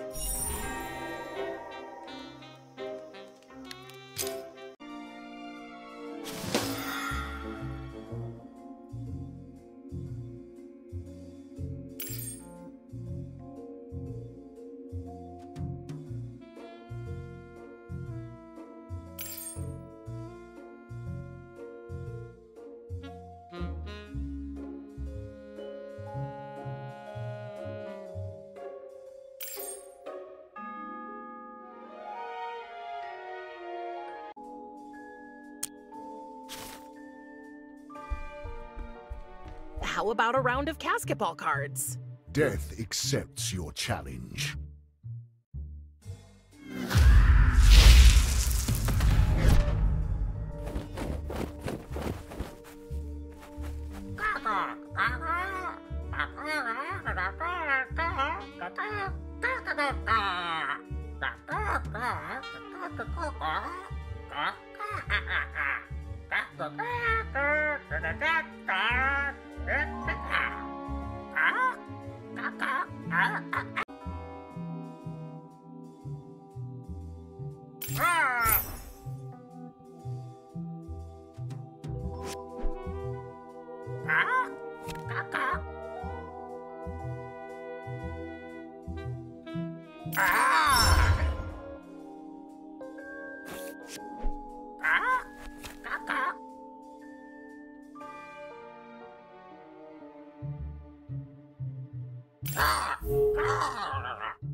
Here, your reward.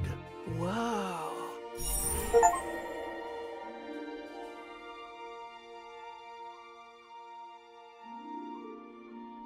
You played well, Prim. I found our game to be enjoyable. Okay, this is getting too weird. I have to go. Hey, brother. Why are you still so grumpy? She's playing with you. If that's not real progress, I don't know what is. You are short-sighted as always, Kiris. I suspect she played not for the love of playing, but with the express intention of winning that card. Can you blame her? What for? For not wanting to spend time with you. I mean, have you ever shown any real interest in what she likes? She is a teenager. She likes nothing. Do you remember when Father presented you with your very first black robe? It is ironic that you should lecture me about remembering things. Do you remember or not? I hated it. I wanted a new bathing suit. I was swimming in the Acheron every night, but Father never noticed. Exactly. Where are you going? Research.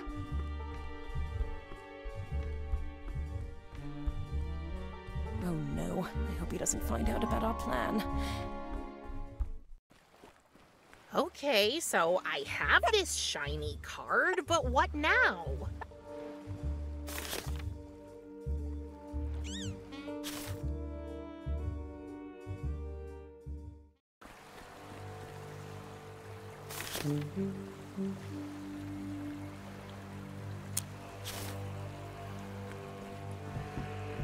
I think I have a basketball card that might interest you. This is it. The ultra rare Firefox card, limited edition with holographic radiance and misprinted strength value. Have you ever seen anything so beautiful? Took me a bit to win it, actually. I'm sure it'll make your deck unbeatable. My deck? No, I don't play with cards. I collect them. I vacuum seal them in protective sleeves and display them in my showcase. And there they stay, so I can enjoy them every day. And I thought Thanatos was strange. Oh, and before I forget it, take this regular Firefox card. Your deck would surely look naked without it. Thank you. So, are you taking me across the river or what? Well, yeah, sure. Jump into the little boat behind my hut when you're ready to go.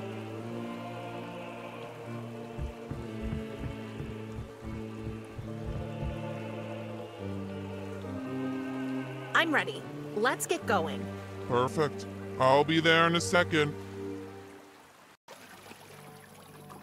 Would you mind if I slip into something more comfortable? I just find it difficult to row with my robe on. Suit yourself.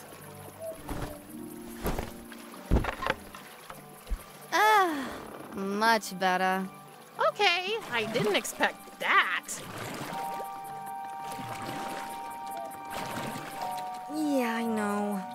You know, most people find my true self kind of underwhelming. Oh, no, not at all. I was just surprised.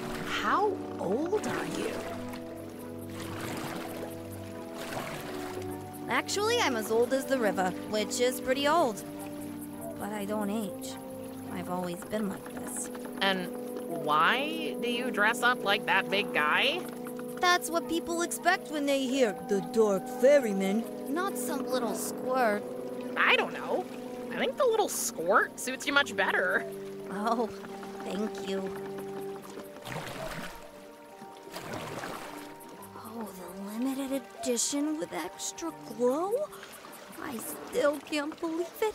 The guys on the forum will be so jealous. Everybody needs a hobby, I guess. I know it must sound stupid to you. Like most of our underworld customs, I suppose. Actually, it's not all so bad. Oh, really? What about you, Miss Reaper? What floats your boat? You mean like a hobby? Yep. I'm really into not answering a stranger's way too personal questions. Sorry. I didn't mean to interrogate you. No, I'm sorry. I should really tune down the sarcasm sometimes. Well, I thought I'd try photography. My mother loved it. The art of capturing precious moments, making them immortal. Never been much of a photo guy myself, but good pictures take skill and I respect that. What do you want to take photos of, huh? Cool ghouls? Yummy mummies, huh? Oh, I can't take photos of anything. I had a camera, but it broke. Oh, sorry to hear that. Getting a new one down here won't be easy, I'm afraid.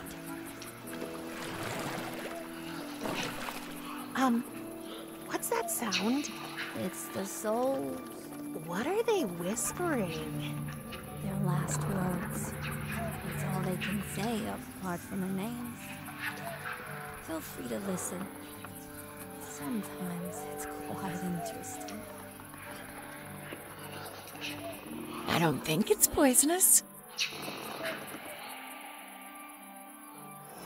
They couldn't hit an elephant at this The whole family's here. Is it my birthday? You're wonderful. I'm bored with it all.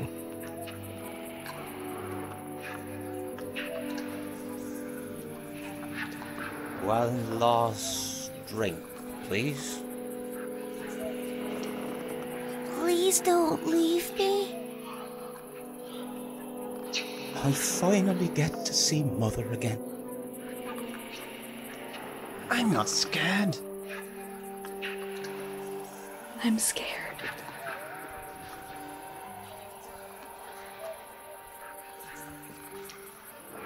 Curtain call. Take a bow. Roaring applause. Standing ovations. The play is over. What a night. We had a good run.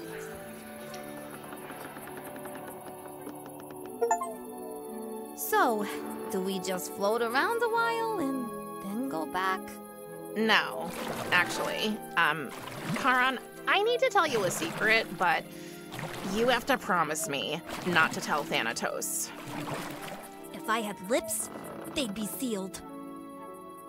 I'm looking for a soul. He's a friend of mine. I need to find him and take him with me. Whoa, okay, that's a, unusual request. Technically, it's not forbidden, you know, it's just that usually nobody really cares about the lost souls. But can you find him? Me? No, but I know someone who can. Prim, I'll take you to the river monster! The river monster? That doesn't sound too good. No, she's really okay. A little over-enthusiastic, maybe? But you'll understand when you meet her. Her name's Bella. Okay. The River Styx Ballet Ensemble invites you to a night of marriage, mystery, and mischief.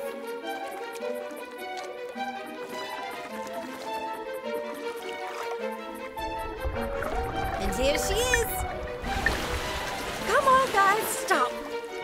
No. Oh, I wish I could get their attention somehow.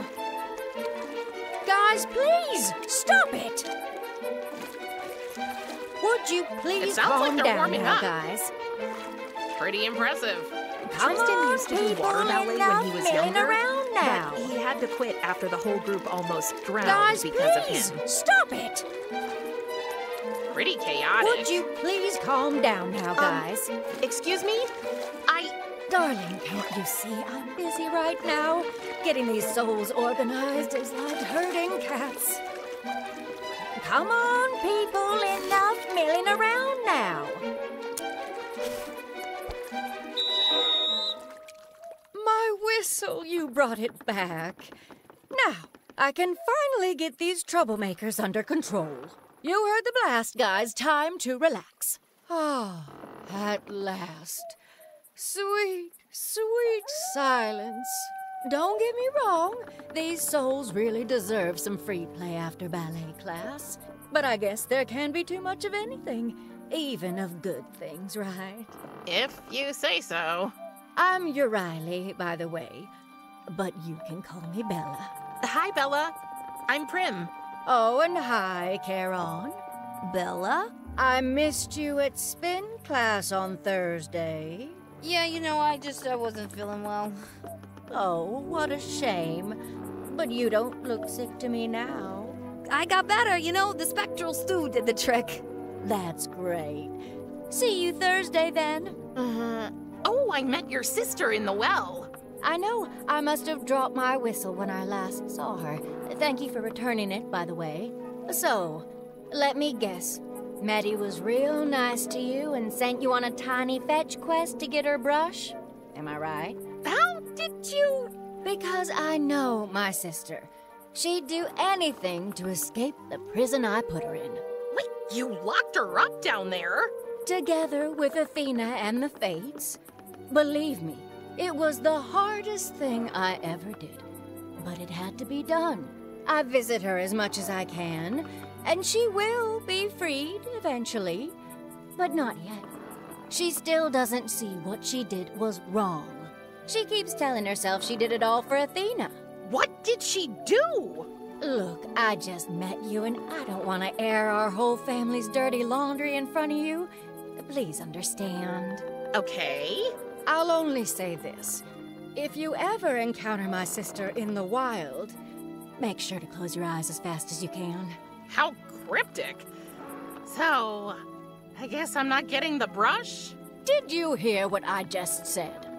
Okay. Shoot!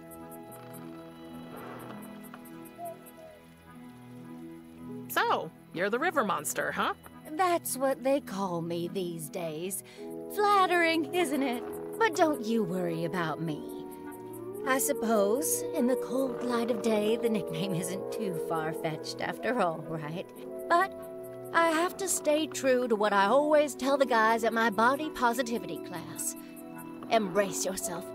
Dare to be unique and different. Take me. I'm an entertainer. I love to cheer people up. That's one thing I love about myself. What do you love about yourself, Prim? I don't know. I don't think I really love anything. That can't be true. I'm sure you'll find something.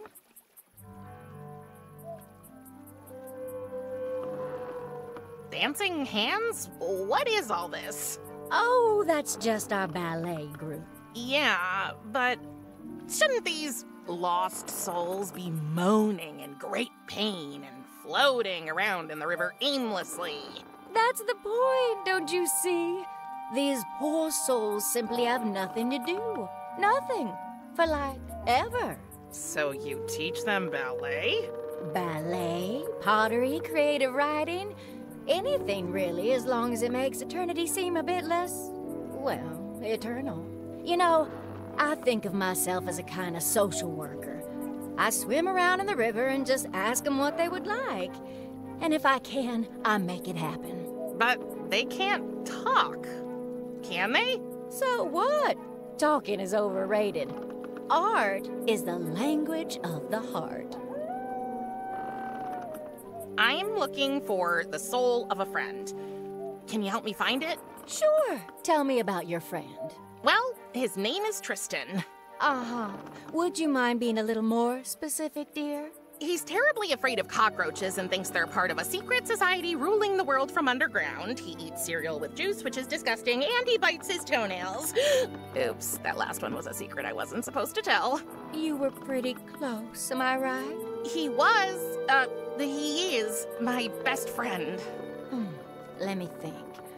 Pretty skinny guy, all arms and legs, dark hair, broken glasses. That's him! Yep. I know the one. Just arrived here not long ago. He was still pretty much clinging to his life and didn't want to participate in any of my activities. But I think I know where to find him. Give me just a sec, I'll call him. Maddie's brush. It's in Bella's fanny pack. Found him! Wow, that was fast. Tristan! Don't be disappointed, Prim, but he can't answer you. Oh yeah, right. These souls are zombie-like creatures. I forgot. I might have an unusual request. What is it, dear? Can I take his soul with me? Just for a few days?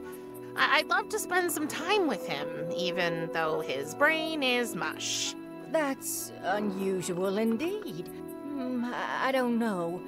I mean, technically, it's not forbidden for the lost souls to go ashore if they're invited. It's just that nobody's ever invited one. You know what? Do it. Spend some quality time with your friend and then bring him back. I don't want the others to get jealous. Will you do that? Yes, sure. Okay. How do I... Oh, just hold out your hand. The gesture attracts him somehow. He'll just float right into your pocket. Okay.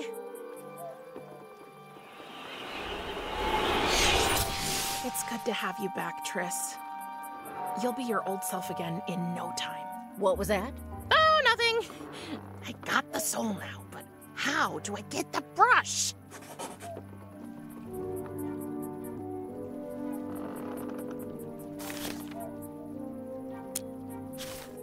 I don't think she has a secret worth discovering.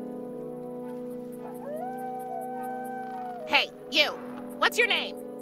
John Smith. Who would have thought? And what's your name?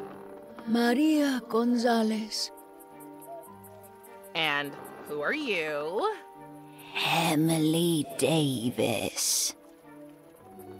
Oh, what's your name?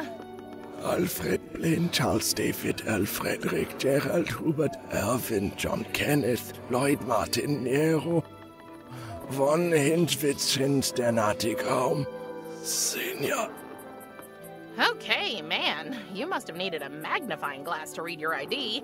Or maybe a microscope. And who are you? David Brown. What's your name? Jessica Martinez. And what's your name? Christopher Miller. What's your name? Olivia Taylor. What's your name? Daniel Wilson. Hi, Bella. Hi, Prim. Do you think I could speak to another soul? Oh, okay. Why not? Who do you want me to call? I'm looking for,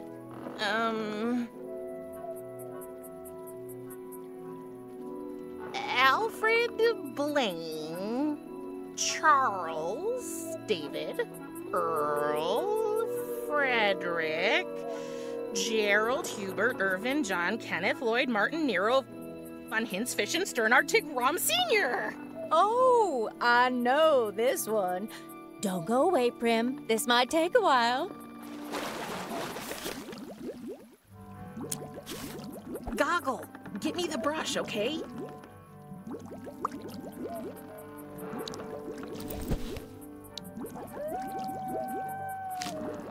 Got it. Oh, I hope I'm doing the right thing here.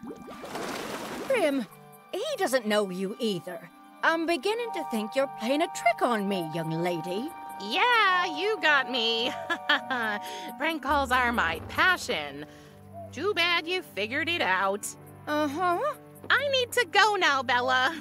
Oh, so soon? Yes, I'm late for dinner. Bye. Bye? I think we're done here for now, Charon. Well then.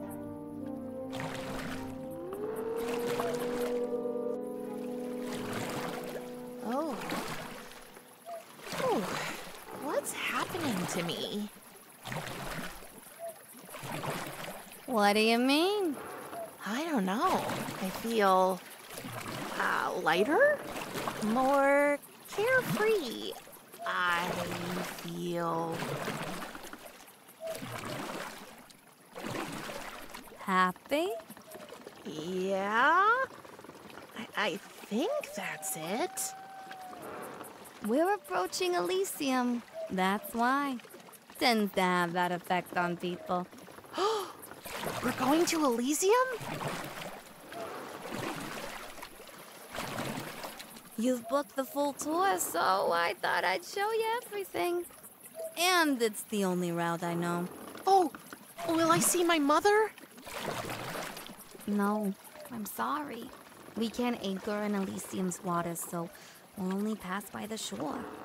Your mother's soul is spending eternity in the shiny celestial city we can only glimpse from here. Oh. But can she see me from where she is? I don't know. Maybe? But even if she could, we would never know.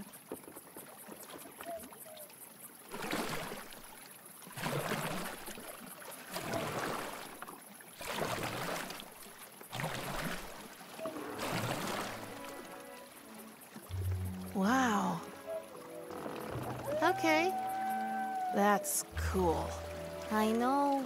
I've seen the tower so many times, but that view never gets old. Are you ready to go back to the harbor? 1 more minute, please. Sure. I know you can see me.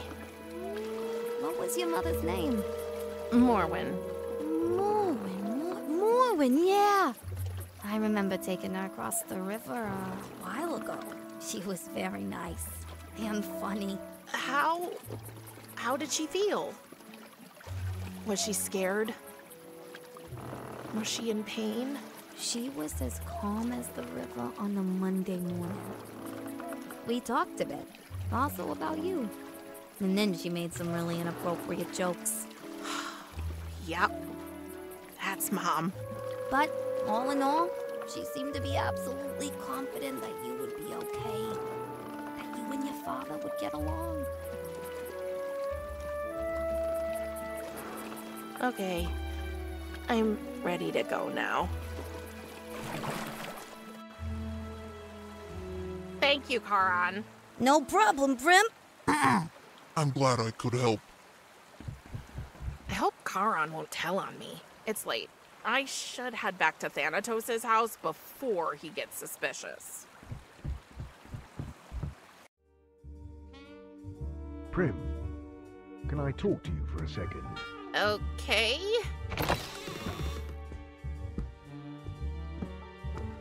You know, I was just at the harbor and I saw the ferryman. He told me about your encounter. He also said something that started me thinking. Oh, shoot! I knew Charon was a snitch. I know that my birthday present was not quite to your taste. What? I realized that I have something that might please you more. My camera! No, it is mine. Your mother gifted it to me. I have never used it, though. It looks exactly like the one she gave me. Indeed. You see, Charon told me about your interest in photography. Since your camera broke when I brought you here, I thought you might like to have this one. I would. Thank you. I will leave you to your new toy now. My duty awaits. May you find some pleasure in...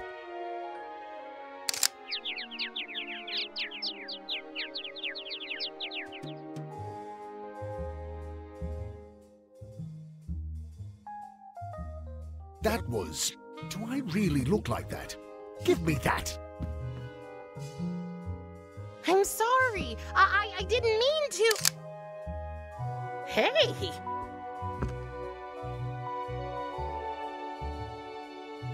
Nice shot.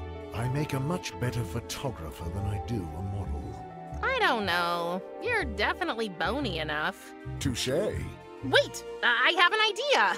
If you're up for it. I do not know. Will it take long? Maybe. Then I cannot do it. I must not leave the incoming souls unattended. Oh. Okay. Oh, come on, brother. I'll keep an eye on things. And if anything out of the ordinary happens, I'll call you immediately, Dark Lord. If you really do call me without delay... Without delay.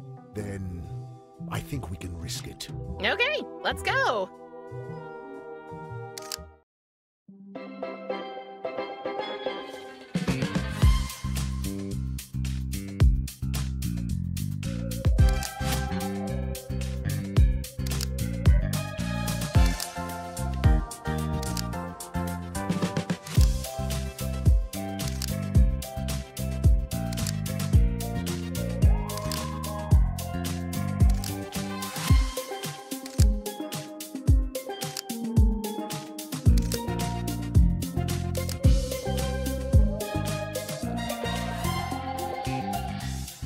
look at Cerberus. He's so photogenic. Indeed. You should have seen him as a puppy. That was actually fun. I never really understood what your mother liked so much about photography. What is the point of capturing a moment that will fade away? Are these frozen moments not just reminders that everything eventually ends? I don't know. When she was still alive, I couldn't understand her obsession with it either. To be honest, it freaked me out sometimes. She took her camera with her everywhere. On my first day of school, on day trips, even when we went to the dentist. But after she died, suddenly her pictures were the only way to look at her. Getting them out from time to time was painful, but in kind of a good way. Does that make any sense? I believe it does. I want to show you something. What is this place? It is the world between life and death. When humans die, their souls come here first. Most eventually find their way to the realm of the dead by themselves, but some do not. I am responsible for guiding them before they become trapped here. Why did you bring me here? Did you know your mother almost died when she was young? No. There was an accident. She was hurt very badly. That was how we met. I came here to take her soul to the underworld, but life found its way back to her. Most people who have a near-death experience forget about me after a while, but Morn could not. Nor could I forget about her and the way she had looked at me. Not with fear, not with disgust. There was something else in her eyes, something I had never known. So I decided to break the rules and see her again. But where could we be together? You met here. Yes. How did you know? I can feel it. This place, it's full of her. She was happy here. We both were. When your mother became pregnant, we wanted to be a family. We really did. So, why couldn't you? Do you see these shadows on the wall? Yes, what about them? I have never told anyone this, apart from your mother. I was so focused on Morwen and on you. I was so distracted that for one day, just one day, I simply forgot to guide them. So it was too late for those souls.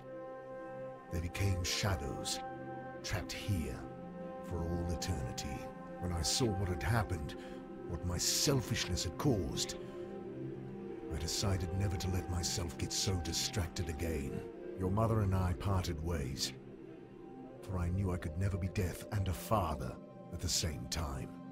I'm sorry. It must have been really hard. But now, you are both. You know, there's something I need to tell you. Go ahead, Prim. On my birthday, when you locked me in my room, Yes? Oh, nothing. Forget it. Are you sure? Yes. Can we go back now? It's really late and I need some sleep. As you wish. Well, look who's woken up from the dead. Good morning, Casket Nail.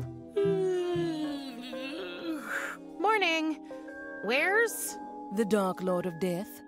Out reaping souls, doing his job, ignoring his sister who could help him. As always. Gosh, you look like you didn't sleep too well. I still have no idea how you guys can sleep here when nobody can tell if it's day or night. We follow our inner clocks, I guess. Did you spend the whole evening with your father? Yeah, I hate to admit it, but it wasn't so bad. It was actually kind of fun. That's good, isn't it? Curious, are you sure we can't tell him about Tristan? Maybe he can help us. Oh, sorry, dear. We have to be realistic. Thanatos may be developing a soft spot for you, but in the end, he'd never give up on his principles. Oh. Speaking of, how are you getting on with your task? I think we're getting there. If you need help, just let me know. Our time's running out. We'll need everything by the end of the day, or it might be too late. I know.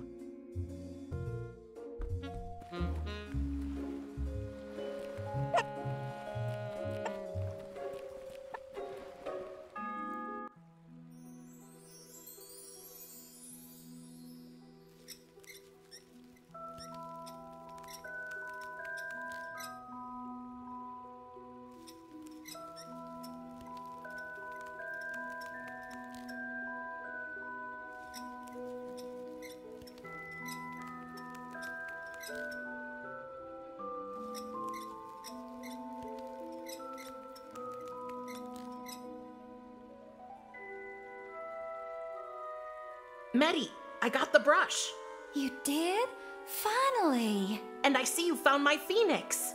Yes, cute little thing. Why is he in a cage? Oh, I just wanted to be sure he didn't disappear again. What are you doing there? They don't like it when it's too bright. It's their eyes. They're sensitive. What are you talking about? Give me the brush. I'll show you. Can't you give me the phoenix first? Come on, Bucket Girl. Don't you want to see my beautiful hair? Okay. Oh, thank you, Prim. They've been asleep for years. My poor misunderstood babies.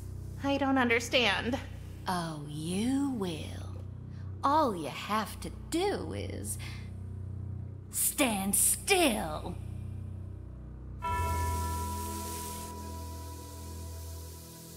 Oh, Prim, you idiot. Wait, what did Bella say? With eyes closed. What did Medi say? They don't like bright light? You can't keep your eyes shut forever, Prim. Sooner or later, you'll open them and then you'll be mine. Have you ever heard of blinding beauty?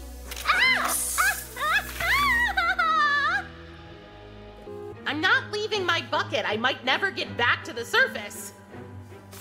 Oh, don't worry. The mean girl won't hurt you anymore. Okay, Goggle. You have to help us now. I believe in you.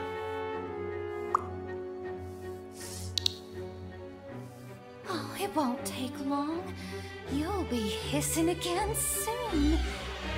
What are you gawking at, huh? Don't touch that little dare friend. touch They're my dangerous. darlings, you wicked thing. It's okay. Everything is okay.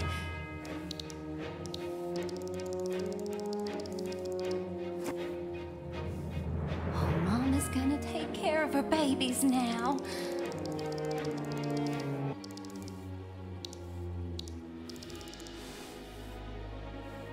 Don't let it get you down. You're a queen, and queens like us aren't easily defeated.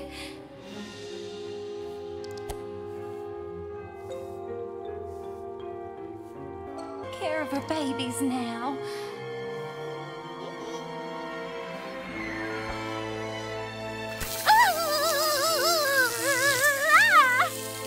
Ouch!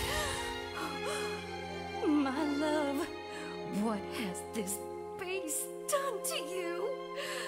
Just wait. You'll pay for this, Bucket Girl.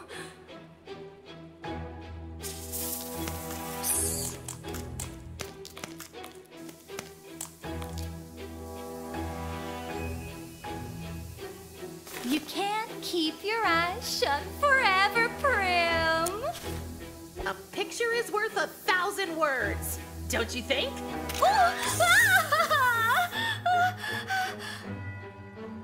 Oh, don't worry. The mean girl won't hurt you anymore. I I wonder what will happen if we...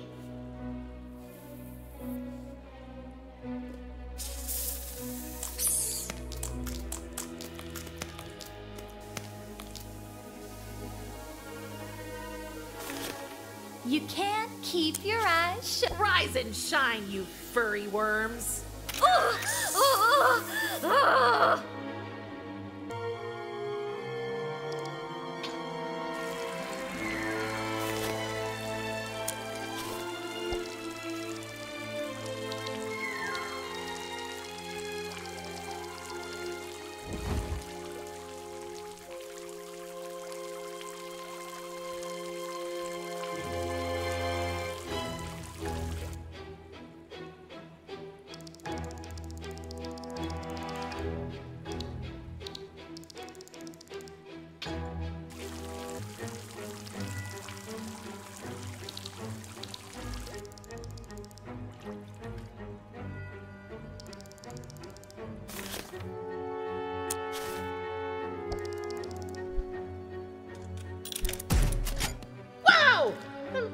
Didn't hit me. Tristan once got chewing gum in his hair and couldn't get it out. I had to cut it off. For a week, he looked like a plucked chicken.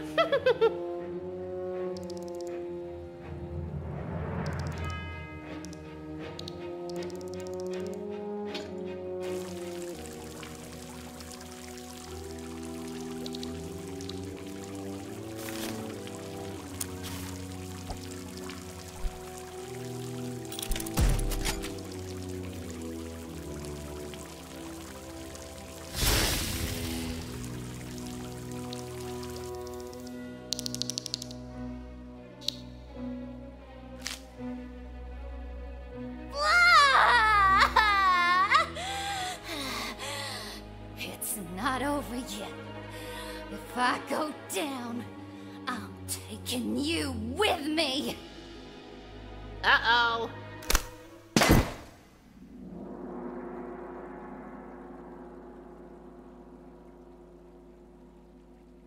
Oh, my head. Oh, I feel like I fell out of a bucket. Okay, I did fall out of my bucket. Oh, I can't move. Wait, where's... Oh no, she has him. Oh, mighty Athena, I offer you this loathsome little creature as a sacrifice. It shall forever be turned to stone in your honor.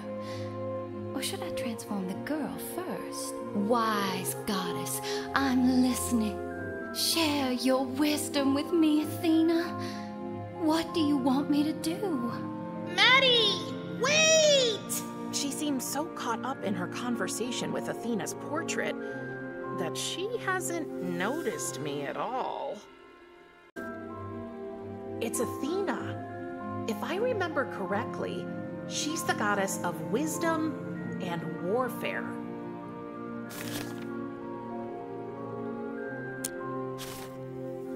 Let's hope this works. Priestess. Huh? It is I. Athena? None other. I am here to... punish you. Punish me? You already have. Just look at me! No, priestess. You have sinned so many times since then. I mean, just look around! I had every right to be angry! And now I do. You better get out of here and leave the I and the girl alone. Unless you want me to turn the rest of you into an ugly monster too. You haven't seen the last of me, goddess! We'll meet again! I can't believe that worked! Hey! Goggle! Meddy is gone! Oh no! to you? There's nothing left of you but a round rock. So this is it. This is how our story ends.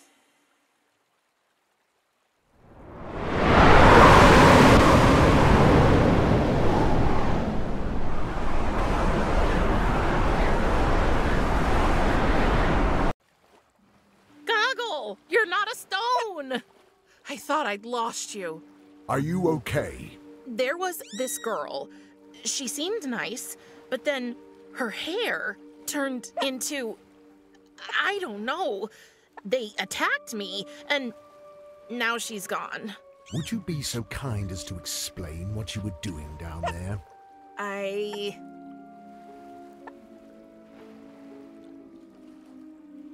was just exploring, and then I tripped and fell into the well. Do you know why the devil killed his grandmother? Wait, what? The devil killed his grandmother because she could not come up with an excuse. I don't understand. What does that have to do with anything? It means that it is always better to tell the truth. So, what were you really doing down there? To be honest, I wanted to save a baby phoenix I hatched. It was in danger. The creature that lives in this well, she is evil. Now I know that, too. And she escaped? Yes. This is troubling. I will take care of it. Do you have any idea of the peril you put yourself in? I'm sorry, but what was I supposed to do? The little bird was in danger, and now it's lost for good. What's that sound? What? How did you get in my pocket, little birdie? That sound means it likes you. Can I keep it? Another pet? Please? Well, you have my permission, but do not set the house on fire. I promise I'll take good care of it. Thank you. And thank you for saving us. Promise never to go near that well again. Oh, you can count on that. I didn't want to make you angry. I was not angry. I was worried. Really? I need to go back to my studies now. Oh, and I have just been informed the Fates have finally opened the new terrace at their tavern. Feel free to have a look if you like. They say it's a time-bending experience. Okay. I guess I will. A phoenix? Why a phoenix? That was weird. There's no time to think about that now. Time to pluck a phoenix feather. Oh no. It's only a chick. It's got fluff and fuzz and all, but no real feathers. What do I do now? I need an adult phoenix.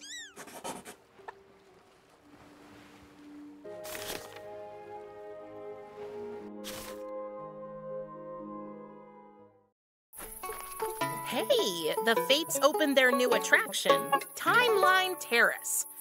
I wonder what the name means. Timeline Terrace. I wonder what that means.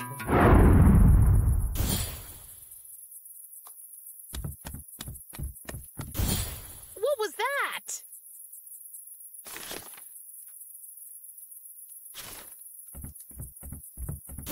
Just great.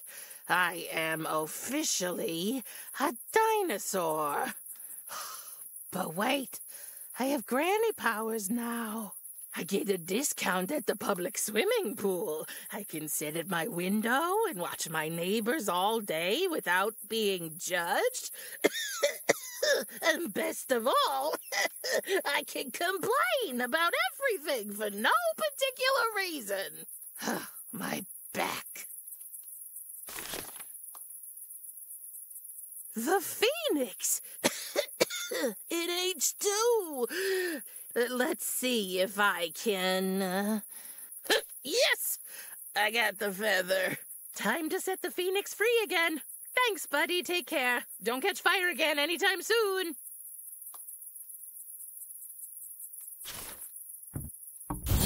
What was that? Oh, my back stopped hurting. Thank Hades. Wait, I'm starting to talk like them.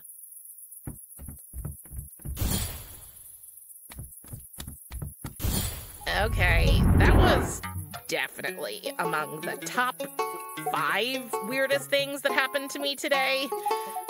And that's saying something.